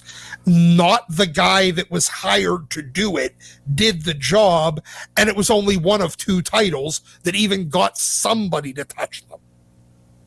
Man, I want the Kevin Smith fucking Bullseye Daredevil, story. The Daredevil, the Target. Yeah. What the hell, man? Well, 1 issue? I think so. It was only supposed to be 3. Yeah. You fucking lazy bum. Yes, he is. Jim Lee's also got a bunch of shit out there that he never finished. Well, he never finished Wildcats with Grant Morrison either. So, but granted, Grant never gave him any scripts, so he couldn't do it. He could have done the fucking the King. He could have went and did just made it and then had him write the dialogue for him like Stan Lee did. Yeah, he could have, and he didn't. Wasn't he supposed to finish off Batman and Robin or whatever, All-Star Batman? Oh yeah, there was still supposed to be 3 more issues or 2 more issues of All-Star Batman and Robin. Yeah, with Frank Miller. We did get, that was a shitty book, but come on. We did, I think, get a 9th issue of that. Now I could have, for a long time, I would have said Battle Chasers, but now we finally got the last 3 issues. It was good too. You should have read it. I have the issues. I haven't read them. You should read them. I think you'd like it. And I will say this: Alan Moore and Bill Sienkiewicz is a pretty fucking trippy pairing. What was it? Did we ever get the final image of final issue of the Shattered Image, which is where I think it was Rob's issues that they never got, or Rob's issue that never happened, that would have actually broke the Image universe into all, whenever they split up and made them all no longer part of the same universe. I think Rob was supposed to come back to do that. I don't think he ever did.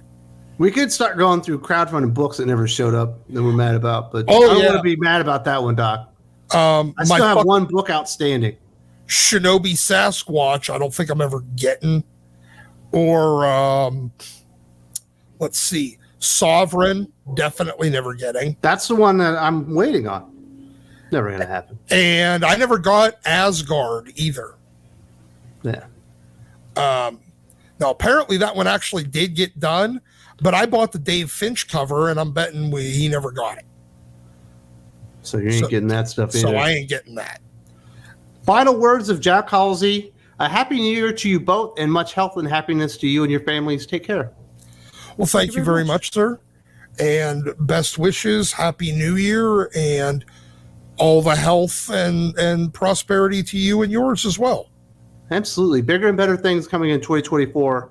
We've got one final question for the Patreon backers before we get to the questions that were submitted for last week's debate stuff. Marvel 2099, aka Future Flare. Other than comics, what geeky media do you love this year? Either movies, TV shows, or video games? How do you feel about the look of Marvel and DC in 2024? The X-Men reboot doesn't look great, and if ASM doesn't improve, it might be another May year. Hope you and your families both have a happy new year.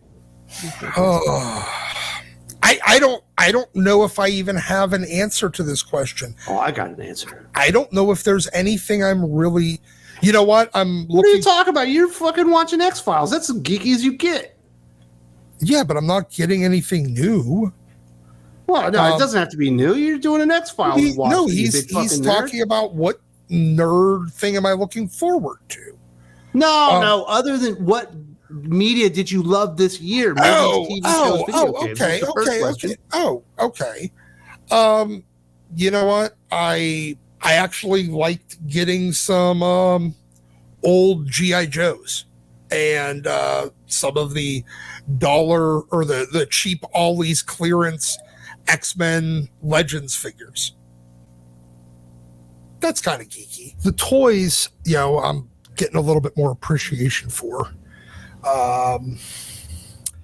You know what? I just rearranged my entire nerd room, reorganized all the art, and actually, I bought an Xbox, so maybe that. Although I don't know if you can even really consider gaming at this point nerd shit, because fucking everybody does it.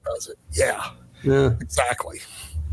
So I did some of the same stuff you were talking about. So I've got this guy right here. This was my present that I got. I got Tunnel Rat. He was always my favorite G.I. Joe character. So I got the G.I. Joe Classic.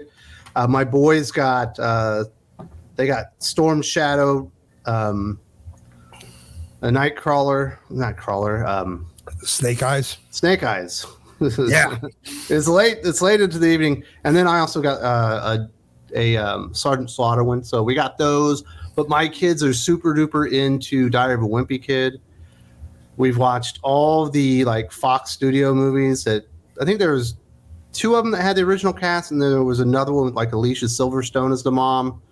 I've seen all those. I've seen, I think there's 3 original Fox with the original cast, and then a 4th one with Alicia Silverstone, and then I've seen the 3 Disney adaptations that are the actual animated ones. They have the original Diary of the Wimpy Kid story. They have the Roderick Rules, which is the sequel, and they just had the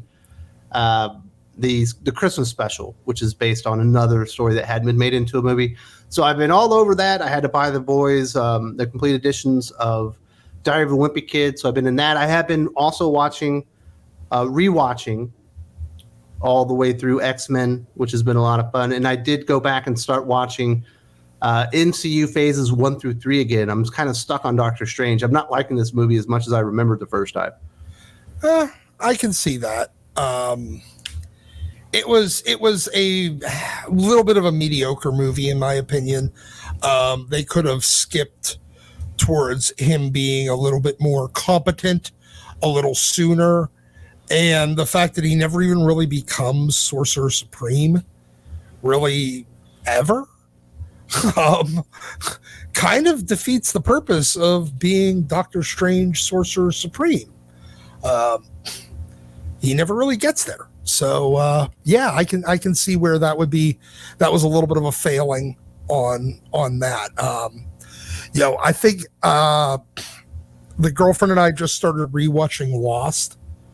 I like that show.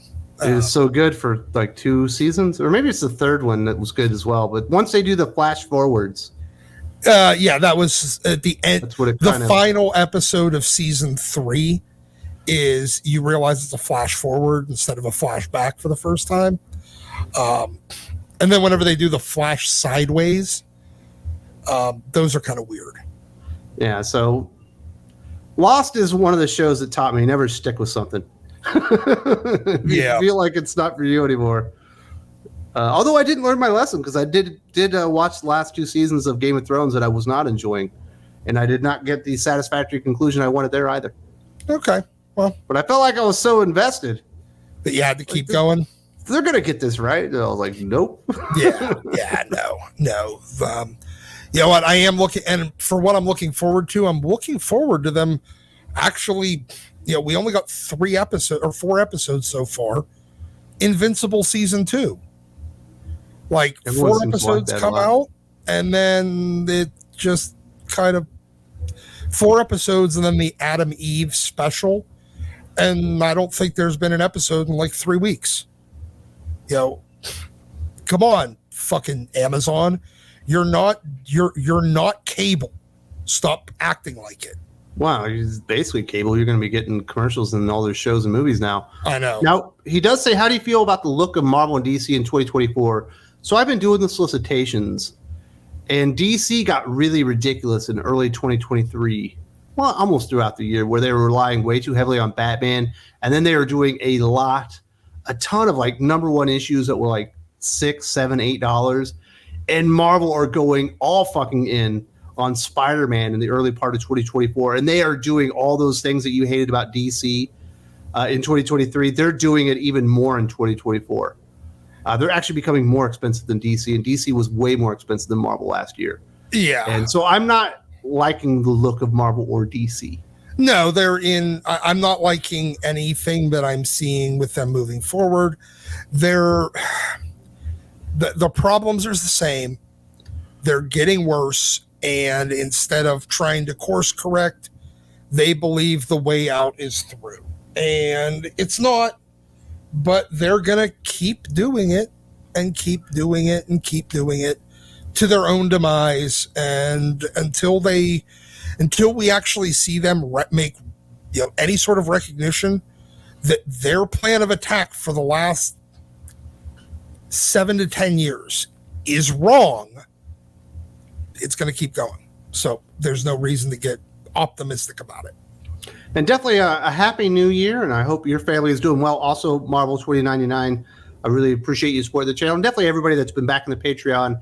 If you have not done that yourself and you're seeing this on YouTube, there's a link in the video description if you want to consider that and be a part of these, because this normally comes up every single Monday on the Patreon. We get a 2-hour Q&A with Doc where we answer all your questions. Now, let's answer some of these questions that came out from the YouTube viewers when we did those called out for debate questions. I had over 200 responses. I couldn't do them all, but we are going to get some of those questions in here today.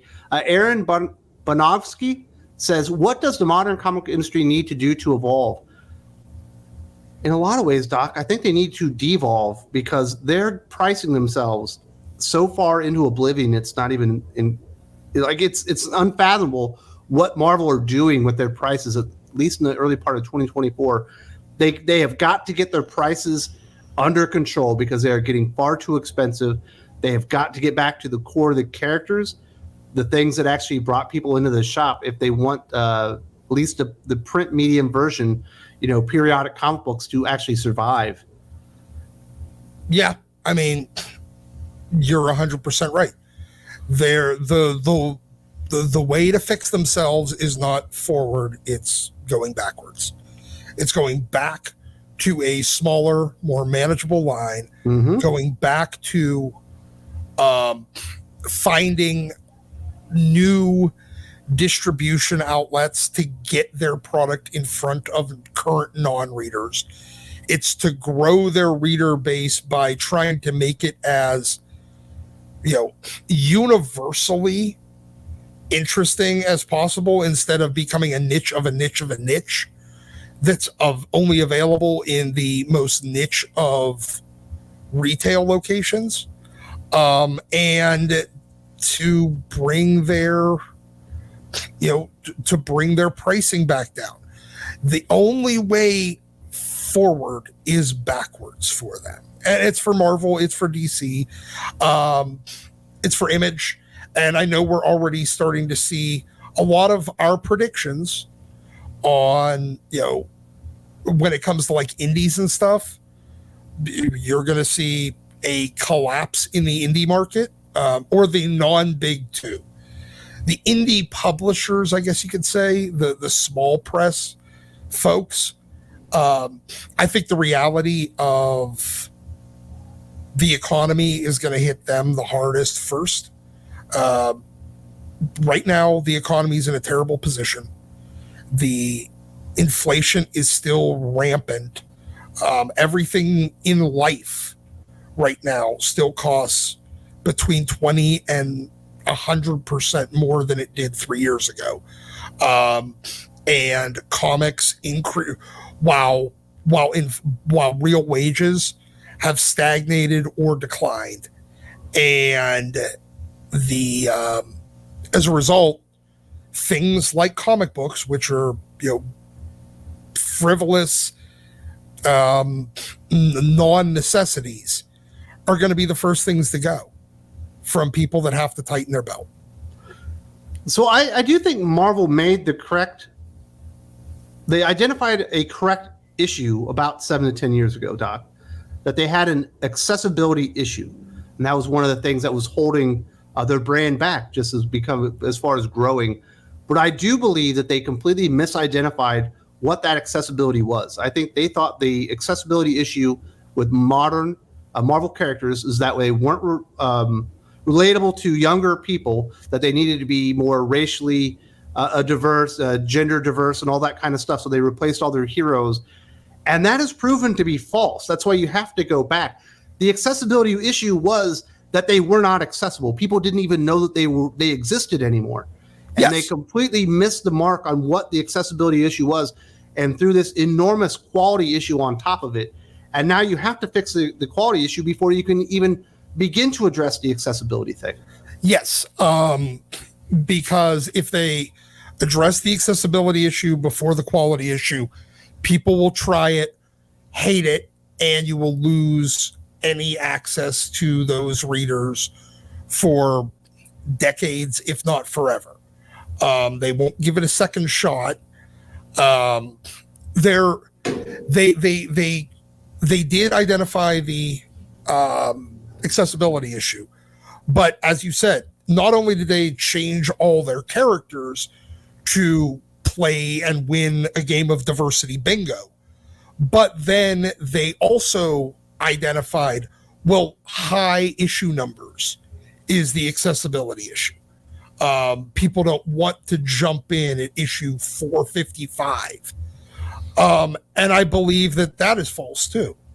Tom Brevoort has said so in his newsletter. He's like, people don't want to buy miniseries. They don't like jumping on issues with low numbers. They like a long, drawn-out stories. Yes. And so what have they done? Something. Yes. So, and to know that the thing that they're investing in has a decent chance of still being around 2, 3, 5 years from now. Instead of buying 3 number 1 issues in that period of time, they're completely deviated from the previous number 1 issue that was deviated from the previous number 1 issue. They don't want to, so what have they done?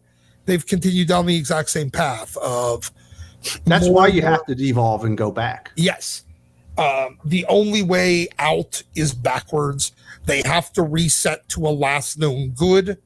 And the problem is they don't know where the last known good was.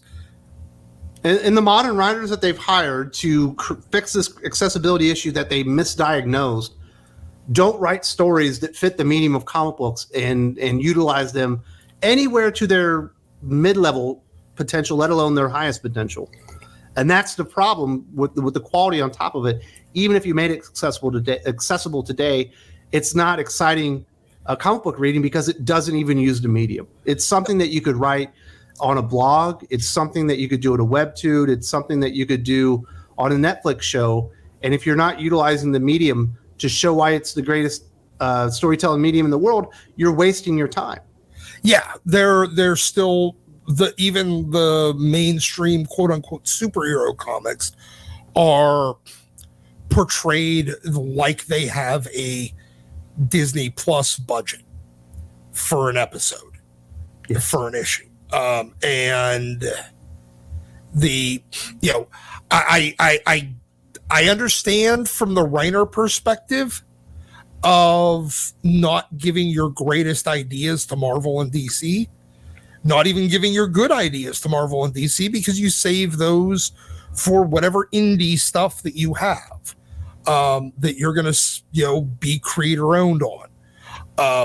But at the same time, if those two big two are crashing around you, there's not going to be anywhere for you to publish your creator owned book except for through crowdfunding or hoping to God that some idiot with more money than brains decides to do another round of funding for some place like Substack, and that you happen to get picked as one of the people that they're going to throw a bunch of money at, and then you'll never deliver any product for.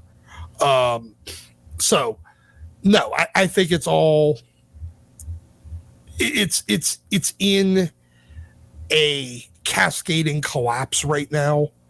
And until Marvel and DC decide that they want to actually fix the problems and look long-term instead of whatever's just going to look good on the balance sheet for next quarter when they're reporting to the parent company, it's not going to get any better.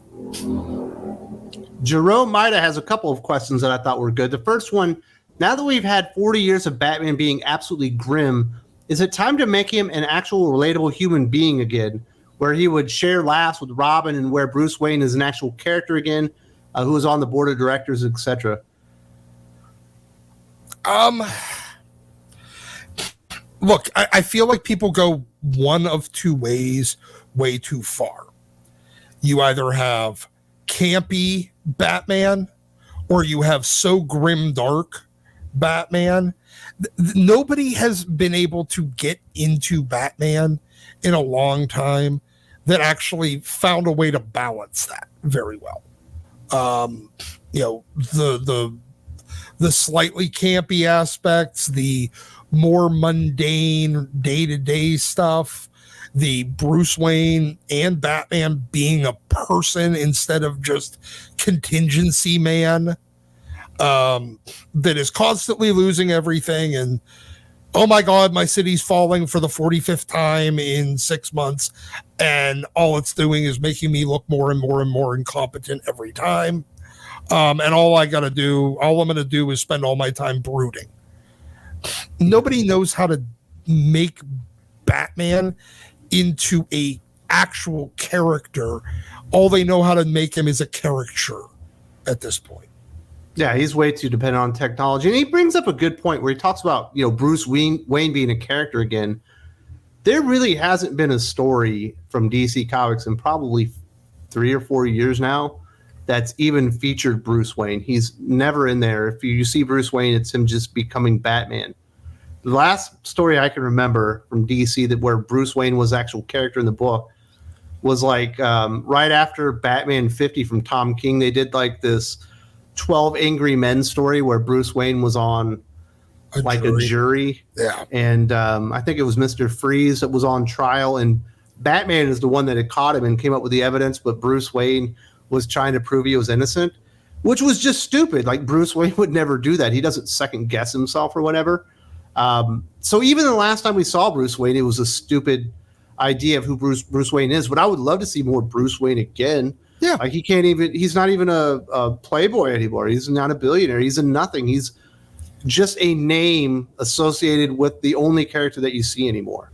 Well, I mean, how long are we until he's a short order cook like Frank Miller? Well, right now he's wearing a mustache and living in an apartment because he lost his mansion and his brownstone. So are they mostly there? Is he also going to be a cab driver so that he could just become Moon Knight?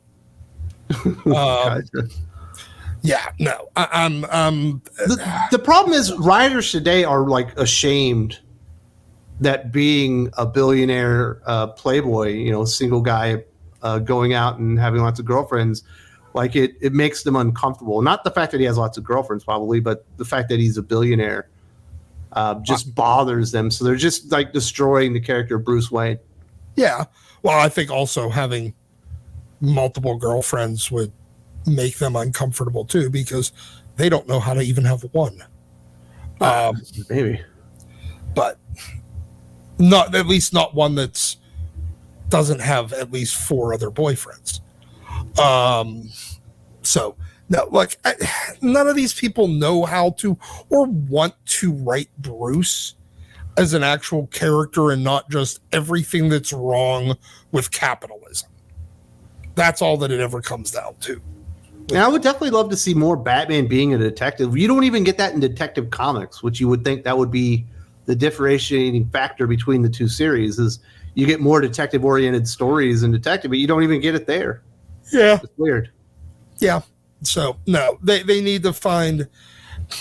I'm tired of balance. computers telling Batman the key to everything. Yes, Batman needs to do Batman things and not be contingency computer man. And then Alfred being dead, you don't even get to see the human side of him anymore. No.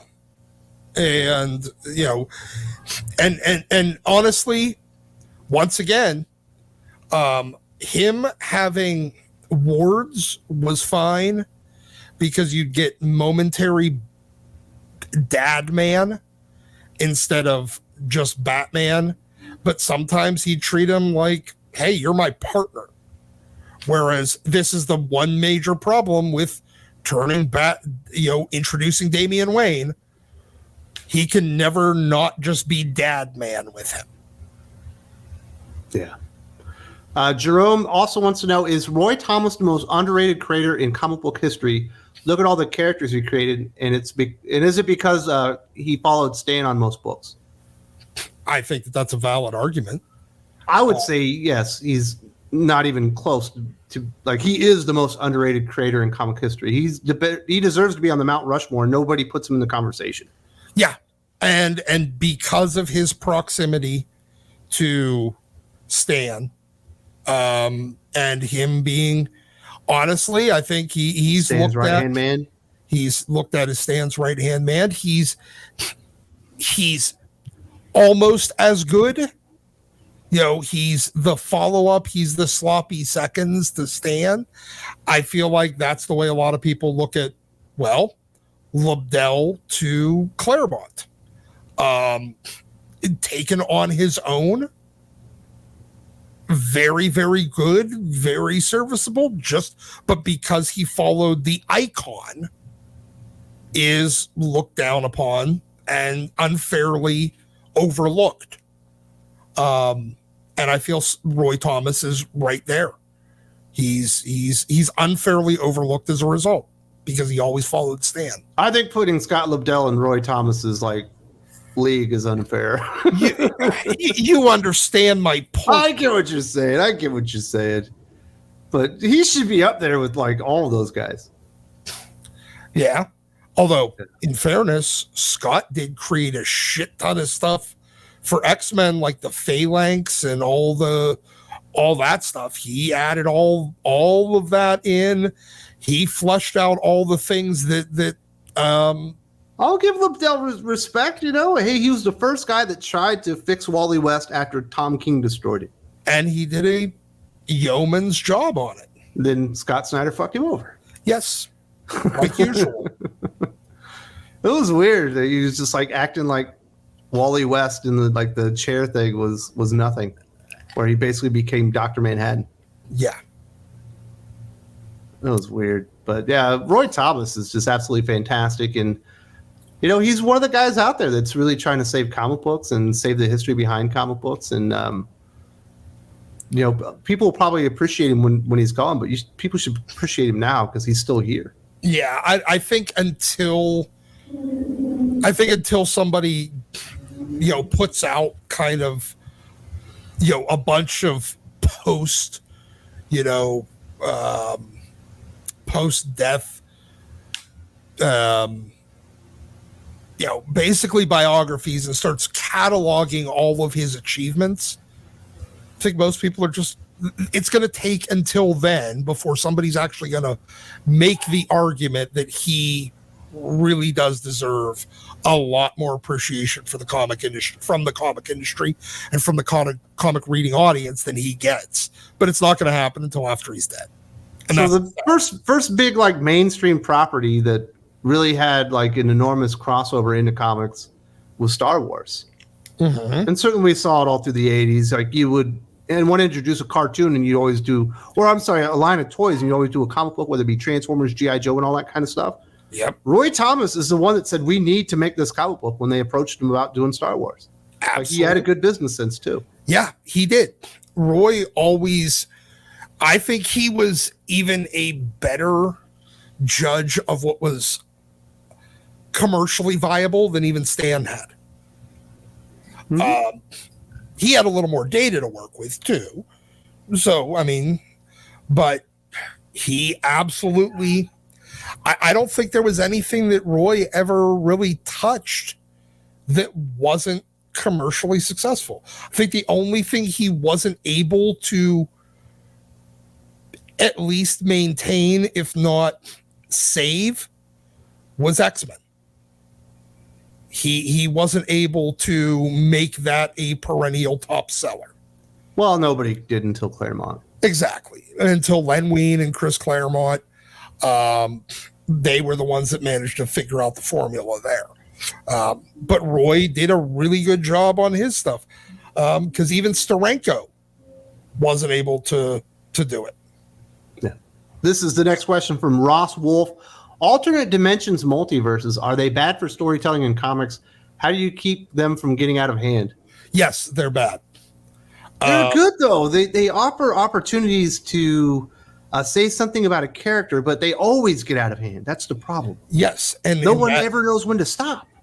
And that's the reason why they're bad. Until creatives and entertainment media producers / executives learn what moderation is, they are bad. And it started out with the Spider-Verse, which is whatever, man. No. It's not the worst idea in the history of the world. I'm getting an example here. But now we've got the Sabretooth verse, we've got the Gwen verse, and now we're gonna have the Wolverine verse and all these stupid different verse things because they don't know when to stop something. You're just creating variant cover fucking models. None of these characters mean anything. Correct. The last time that anyone did something truly interesting with alternate universes was, honestly, the Exiles. Victor Laval? No. Sabretooth and the Exiles? No. The original Exiles series, not the original, like the original ongoing Exiles. I got you. I'm just teasing you. Well, no, because there was an Exiles series from Malibu and the Ultraverse that got continued into X-Men and became an offshoot X-Men title. But the one that started in about 2001, that one, it lasted for about 100 issues. And every single attempt on it since, honestly, Chris Claremont broke that book, and then Jeff Parker continued to break it. And then whoever the fuck it was that did that one that from a couple of Salad Man further, completely destroyed it. And no, Salad Man on Exiles. Oh, I thought you were talking about another example being Miles going into multiverse. And then Victor Laval, just put a nail in the coffin. But it just ruins some storytelling because I remember there was a book. I think it was Scott Snyder, maybe it was Jock. I can't remember the artist, but it was like that stupid Ultimate Batman Joker mix-up. Oh, the Batman Who Laughs. The Batman Who Laughs. They had a series, and in the opening pages of it, Batman's dead. and they're looking at him. I was like, that's not Batman. That's Batman from another multiverse, guaranteed. Yeah. like you can't tell stories because of this shit anymore. Yes, because it removes all sense of stakes. That's why the Exiles worked, because first it would occasionally, like, they made you care about the team, even though they were essentially variants from different timelines. It started with one character that you remembered, and that was Blink, but the Blink from Age of Apocalypse. She was the book that the character that book was centered around. Then it added a variant on Morph that reminded you of the Morph from Age of Apocalypse, but it wasn't. He was more of the personality of the one from the X-Men, animated series cartoon. Personality of that one, but design from the Age of Apocalypse. So that worked as well. Then they brought in the Sabretooth from the Age of Apocalypse. But they started jumping around, and they started doing, and it was always like completely random worlds that were kind of broken, and they had to go and fix something there. Sometimes they did, sometimes they didn't. Sometimes a member of the team would die, and then they'd get replaced with a different person from another multiverse. And then they got into their world tour arc, where they started hitting a bunch of the universes that we did know already. They went to the Ultimate Universe. They went to the 616. They went to the New Universe. They went to the Age of Apocalypse. And they kept hitting all these. And it worked because you actually had something that you gave a shit about in these different universe characters that didn't exist, at least for the most part, in the 616. I thought Avengers Forever was really cool, but I do think alternate dimensions do work. Like Negative Zone still works for me. Yeah, Negative Zone works. Yeah. Dimensions. You get some of that kind of stuff in Superman as well. Like, so I think alternate dimensions work. It's just the multiverses I think don't work. Yes, the Mirrorverse, like the Bizarroverse, that works. But you gotta use them very sparingly, and they don't know how to. And you can't let them like fully cross over in, because it just ruins what you're doing. Like,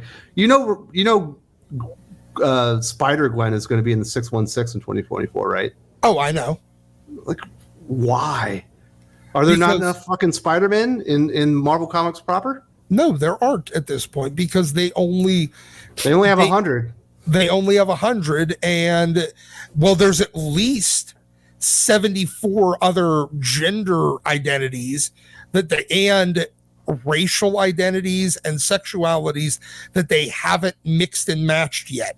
So you gotta have an asexual Superman. You have to have a transgendered, black, handicapped, asexual spider person. That otherwise, what's Chief Franklin going to write? Exactly. And so, but then you also need to have the transgendered, asexual, white, handicapped spider person as well. So it's basic math. It's how many different combinations can you have? Until we have every conceivable combination of spider people, there is not enough spider people. All right. Next up, we got Tiago Rosendo. What would need to happen for Amazing Spider-Man not only to be good again, but to be a top 3 best comic of the year? Honestly, I feel like 2018 me would punch me in the mouth for saying this, but bring Nick Spencer back and let him continue the story he was telling, and then us find out that everything from the time that he left is some fucking bizarro world. Or you just said you hated multiverses. No, I mean literally, it's all been Peter's dreaming. You want to Dallas every bad storyline. I do, and you can't do it. You know what? From time to time, it's worth it because it's the easiest way to undo things that should have never been done and prevent people from going back and eventually fucking with it again, because they always do.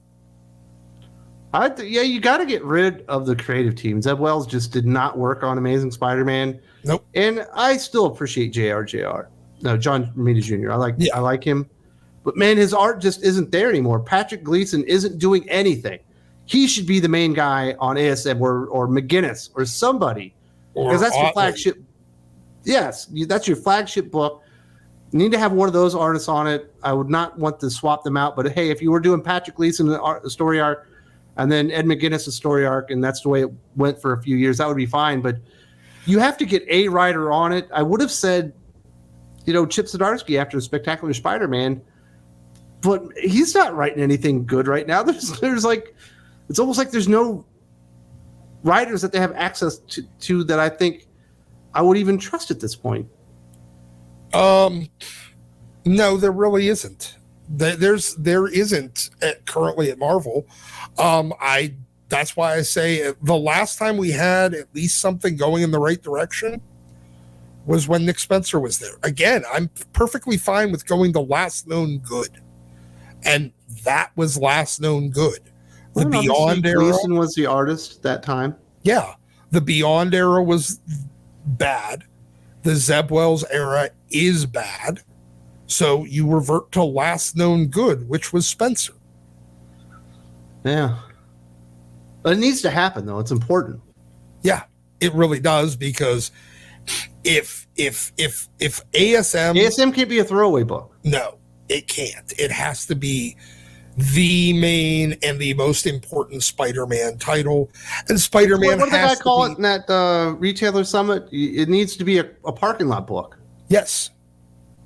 That people will read in the parking lot. You can't go home before you read it, because it's too enticing. Yes. What is the Liefeld con? It needs to be a dad comic again. Yeah. The kind that everybody wants to read. That's what you need. It's not that right now. It's weird. This is from Mohammed Bashamak. I think you're going to like this one, Doc. This is a Doc special. Why did Wolverine suffer from adamantium poisoning when he lost his healing power, while regular humans like Bullseye and Hammerhead don't have any symptoms? It's a damn good question. Well, what does Bullseye have that's adamantium? I don't think it's Bullseye. It says Bullseye. I think I might have. I copied and pasted. I think he wrote the name down wrong. Let's just go with Hammerhead. Well, yeah, he has the adamantium in his skull, doesn't he? Yeah. Honestly, I'm betting that he has to get regular. They've probably never covered it, but he has to get like regular. You're making stuff boosters. There's no explanation for why, except for the fact that, you know what? It could be that it's just a coating on the outside of his head, like the outside of his skull, instead of actually, and not interfering with, like marrow production and stuff. Or it's a small enough amount that his actual, like his immune system's able to fight it off. Whereas if it was, I would normally call this head cannon, Doc, but this is ass cannon, because that's where you pulled it. Yes, it is, because they pulled it out of their ass too. But no, you can absolutely make the argument that with the limited amount of adamantium, it's like why people don't start suffering from heavy metals poisoning when they have to get a metal plate in their head. It's a larger metal plate that covers a large portion of his skull, but the vast majority of his bones are not, like 99% of his bones are not covered, whereas Wolverine has 100% coverage on his skeleton, which is going to interfere with white blood cell production and all this other shit that that's what they call him, the doctor. that the bones, do. That's part of their function, in addition to being, the skeletal structure that holds us from being a giant blob of goo. It also has functions. I know I think the marrow creates white blood cells. Yes, it does. So we don't exactly know how the adamantium coating on Wolverine's skin affects his white blood cell count. And when he loses his healing factor, maybe his body doesn't produce white blood cells, and his because of the adamantium process. So the minute he loses his healing factor, he does start dying. You didn't sell me. I'm with Muhammad on this one. He also says, when Logan's claws are retracted within his hand, how is he able to bend and move his hands considering the size of his claws? Another great question. There's no way he would be able to bend his arm at the wrist. They should be fixed. Here's the thing. It is creative license how long most of those claws look in a lot of the... They're at least 18 inches. That would definitely cover the wrist. I know. But they're really only about 10 inches long, and they should be portrayed about 10 inches long. So it's creative license, and the artist just drawing the claws way long. 10 inches would still cover the wrist. Those things would have to be like 3 inches or less for it not to immobilize his wrist. You realize they retract up into the forearm, not into the hand. There's not enough room for that. Yes, they do. They've shown his skeleton. He shouldn't be able to move his hands. He should be stuck. That should be one of his faults. Okay, you got the two bones in your lower arm, the radius and the ulna, right? These are 3 bones that sit on top of those that are basically like floating ribs that he pushes out. That's how it functions. Are you sure about that? Yes. You don't seem sure. I hear a lot of what do they call it? A lot of you don't believe in what you're saying, Doc. You're just saying it. No, there's not a lot of confidence in that voice. Dude, go look at Future Imperfect, the Hulk 2-issue story by Peter David. Yeah. It has Wolverine's skeleton. I don't think it was Dale. I don't think Dale did. I might be wrong on that one. No, I think it was Gary Frank. Hold on. No, I got it. Keep talking. But if you go back and read that in Rick Jones's, old man Rick Jones's little museum of superhero stuff. Oh no, it's Ron Lim. George Perez. Oh, George Perez did it? Okay. Yes. But if you look in Rick Jones's thing, he has Wolverine's skeleton in a glass case. And it shows that the bones are up, the claws are up in his forearm. They're set between the wrist and the elbow. And they sit up there. And then they get forced out through the wrist. Now, you can absolutely make an argument that if he's holding his hand up like he's firing web shooters and then pops his claws, they should pop right through through the palm of his hand. And that he should have to make sure his wrist is in the exact right position before he pops his claws. Otherwise, they're going to start popping out in the wrong place. When he goes to use chopsticks or a fork or whatever, he should have claws popping out of his wrist. He'd be bleeding all over the place. No. He's again, if he tries to pop his claws when he's eating with a fucking, when he's writing something, writing a note, his grocery list down.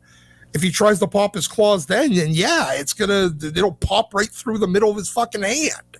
I'm just saying this, Doc. After Muhammad's questions here, and then thinking about it a little bit more, Wolverine's bullshit. He always has been. Yeah, so's every superhero. If you That's not spend too much Superman time, makes all the sense in the world. yeah, that's why the Earth's yellow sun lets him pop a little mini version of himself out of his hand. They don't do that anymore. That was like Silver Age. It still happened. Yeah, they retconned it out. Wolverine's still bullshit, man. Muhammad's right, man. This character makes no sense. Not even in superheroes.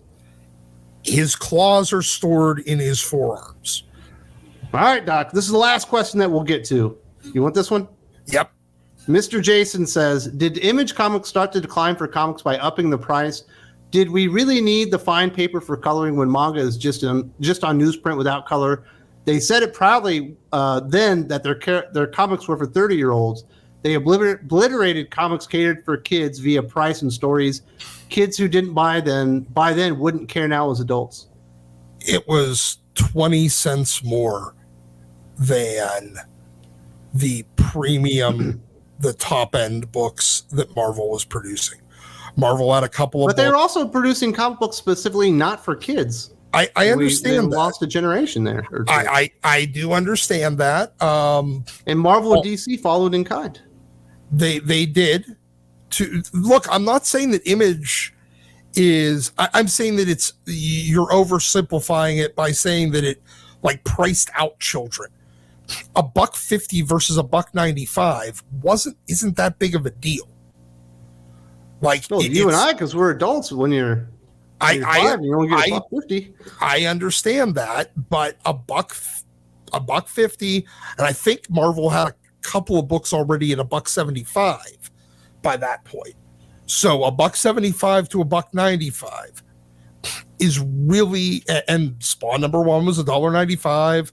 Same with Youngblood. Same with I prefer the paper that I can feel in my hands, and it's easy to turn the pages anyway. I generally do too, but look, you can like the slick, shiny, glossy fucking paper. It sucks. If you want to make the argument of where it started going wrong was when Marvel went to their regular version and then their deluxe editions that they started in about 1994, 1995, something like that.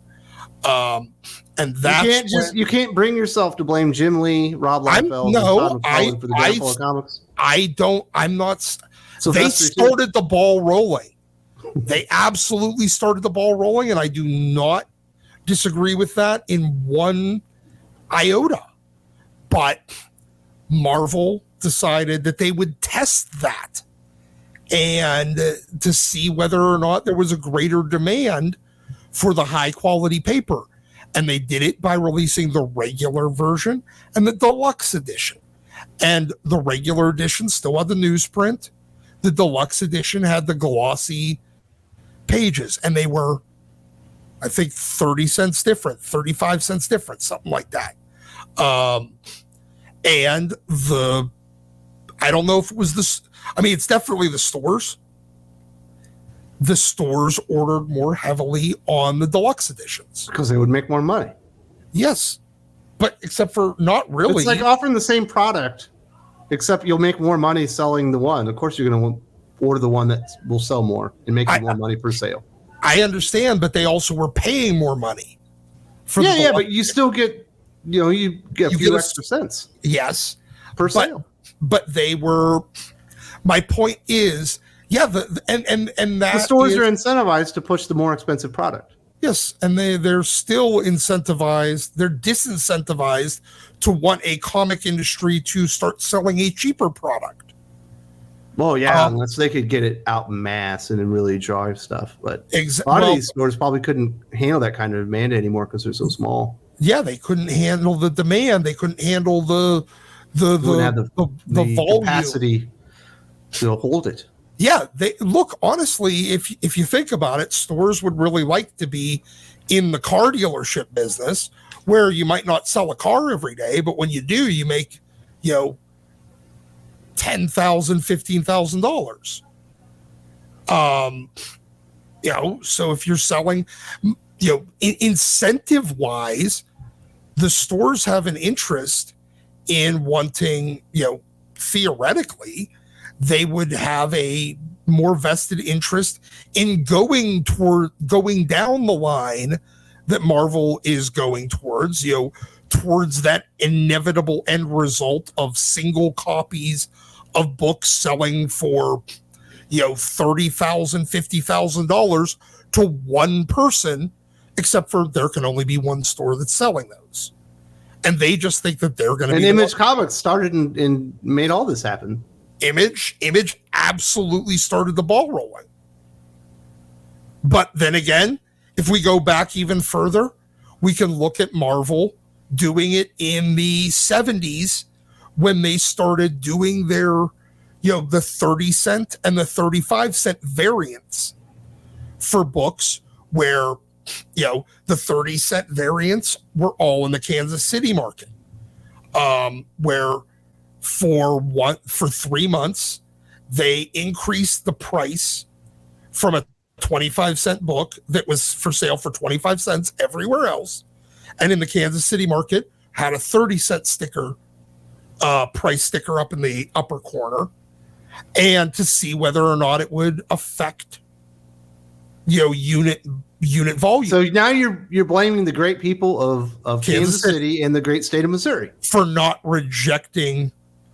Dude, it's like, I'm blaming people from 50 years ago in your you're blaming my hometown. grandparents. Yes, I'm blaming your grandparents for it. So there. Look, if we want to go far enough back, it's McFarlane's fault. It's Mark Silvestri's fault. Let's be honest. If we want to go far enough back, we could say that it's Siegel and Schuster's fault. All right. I don't know how, but give it time. I'll figure out an explanation. Did you enjoy this? I've been working hard to keep the outside noise out of this. Although I think there was a group of kids. Well, maybe they weren't kids. They're kids to me because I'm in my 40s, but young people that were fairly drunk sitting outside my house having a conversation. Don't worry about it. It was fine. I loved it. It was fun, and you did a great job of keeping the background noise to a minimum, sir. I did the best I could, but we got some good stuff. Always appreciate the questions from the Patreon backers, and certainly getting some of those extra questions that people submitted that we weren't able to get to on Comics Aficionado ended up working out well as well. I was glad I could get some extra ones of those in there. Absolutely. Thank you all, and I'm looking forward Happy to New Year. Hopefully people are sleeping it off, or if you're boring like Doc and I, you had 1 or 2 beers and went to bed. Yep. So if you would like to know, for all of you suffering from a hangover right now, I will talk to you very quietly, and then I'll tell you to fuck off. Oh man, you like blew my eardrums out there, buddy. But I have a little program that I'm going to throw on this thing that will equalize the noise out, so it shouldn't be like that. But you did fuck me over on that one. So I appreciate that one. And like I said, if you're interested in this, we do it every single week. It is on the Patreon. We've got a couple of other podcasts, 7 hours in total, if not more, normally every single week. And actually, we will have more because we've got a couple of Comics Guild starting up in 2024. Link in the video description. And it was a good year, Doc, but 2024 is going to be even better for Thinking Critical. Absolutely, and we are going to be doing more and more of these things as the year goes by. So thank you, and enjoy the new year.